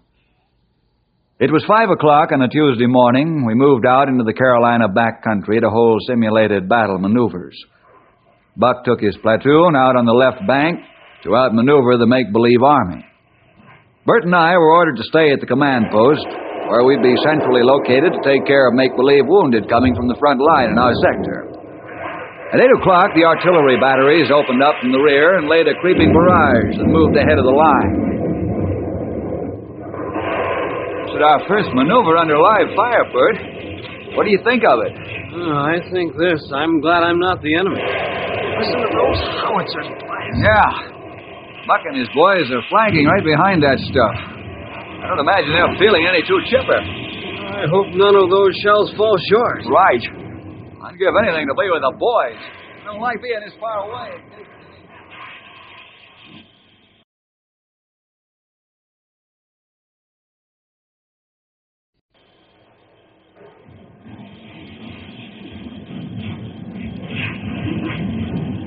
The barrage is lifting! All right, you guys, let's move out! Marty, take your squad along this trail! Cliff, take the trail to the right! Sandy, your squad follows me, understand? Roger. All set, Buck. I'm right behind you, sir. All right, move! 20 feet between each man! We meet B Company scouts 1,000 yards from here! Let's go, Sandy! Watch out for snakes, you guys. This swampland is full of them. Yeah, keep your eyes open. You better give that log a kick before you step over it, Sarge. I know what I'm doing. I can smell a rattler a mile away. Okay. It's your funeral, not mine. Hey, Sarge, the log! The rattler got me. Oh. McPherson, get Jefferson. The Sarge needs help. Okay, I'm on my way. Make it on a double. Don't move or talk, Buck. Just slide quietly till Bill gets you. I've got a tourniquet on. That'll keep the poison from crawling up your legs.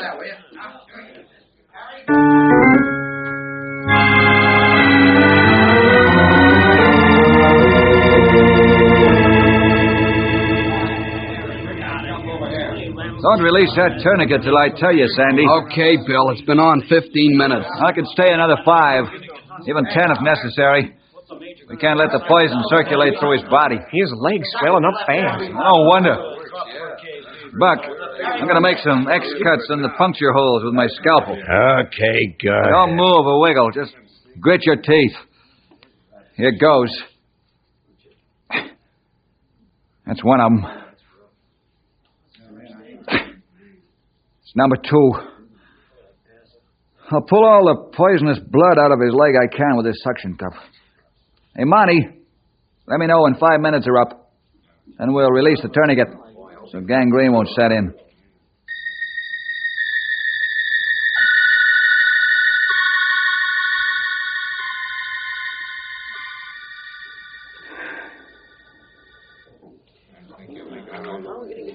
Tourniquet's been open for 5 minutes, Bill. Okay, snub it tight, Monty. Right. We're taking Buck back to the CP so we can get him to the hospital from there. Well, it's too dark to travel, isn't it? We've got to do it or Buck may die by morning. He's got to have some anti-venom serum injected. But that trail's dangerous at night. Yeah, you can't go now, Bill. No use talking, fellas. Buck's got to go back. Now, a couple of you put him across my shoulders. I won't let you do it, Bill. I'm in command now that Buck's out of the picture. Well, I appreciate your warnings, Cliff, but the man is sick and needs medical attention. In this case, my word goes. All right, Bill. I'm going with you. Monty, you're in command while I'm gone. Put him across my shoulders, fellas. That's it. There he goes. There he is. All right, okay. Cliff, you break the trail and keep tabs on the time. We'll have to release this tourniquet every 20 minutes.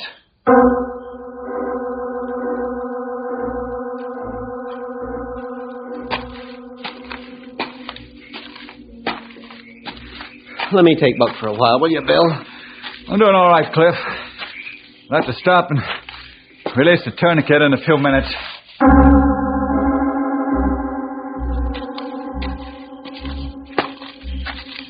Watch your step along the edge of this muck, Bill. I see it, Cliff.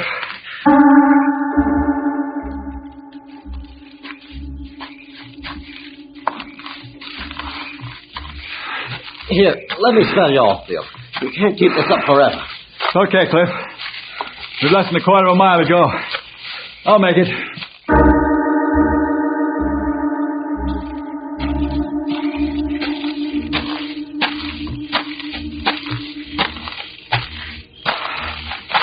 There's the post ahead, Bill. Good. We'll put the sergeant in the ambulance and double time it to the hospital.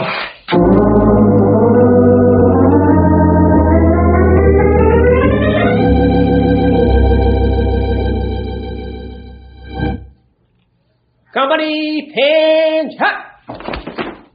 Pharmacist Mate Jefferson, front and center.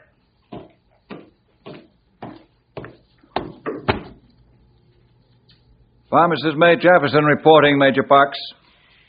Bill Jefferson, I'm this day making part of your record a citation for bravery above and beyond the call of duty and a commendation for excellent performance of duty. I'm also recommending to the senior medical officer that you be promoted. Bill, the doctors tell me that your brave action saved Sergeant Donovan's life. I want to tell you before all these men that I'm proud to have you in my command. Well, I thank you, Major Parks. And Sergeant Donovan here has asked permission to say a few words to you.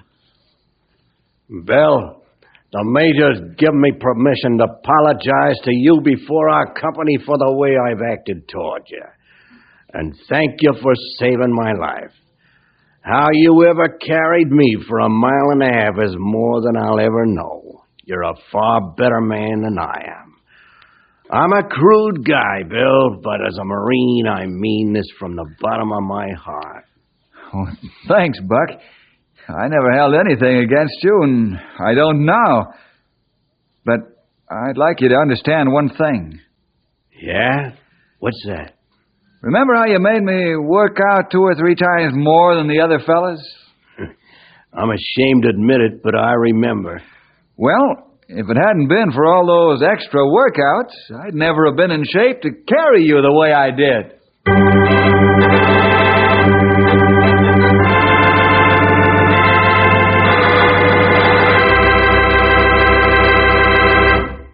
Boy, that was wonderful the way things worked out, wasn't it, Bill? I'll say it was, Ted. All the time Buck thought he was hurting you, but what actually really happened was that Buck unknowingly carried out the Lord's plan for him. Well, you hit the nail right on the head, as usual, pal. Well, Ted, does my experience help you in your problem? Bill, you don't know how much. The Lord knew I needed help, and He sent me home to hear this experience of yours. You mean you're not discouraged anymore, Ted? I'll say I'm not. If Bill could go through all that and come out on top, then I know I can see my problem through. Perhaps you won't always be able to come home and be encouraged, Ted. What'll you do then? But that doesn't worry me now. How come? I know the Lord will always be with me, just like He was with you. I really know now what my whole trouble's been. Yeah? What's that, Ted? I tried to go along in my own power. But from now on, I'm trusting the Lord.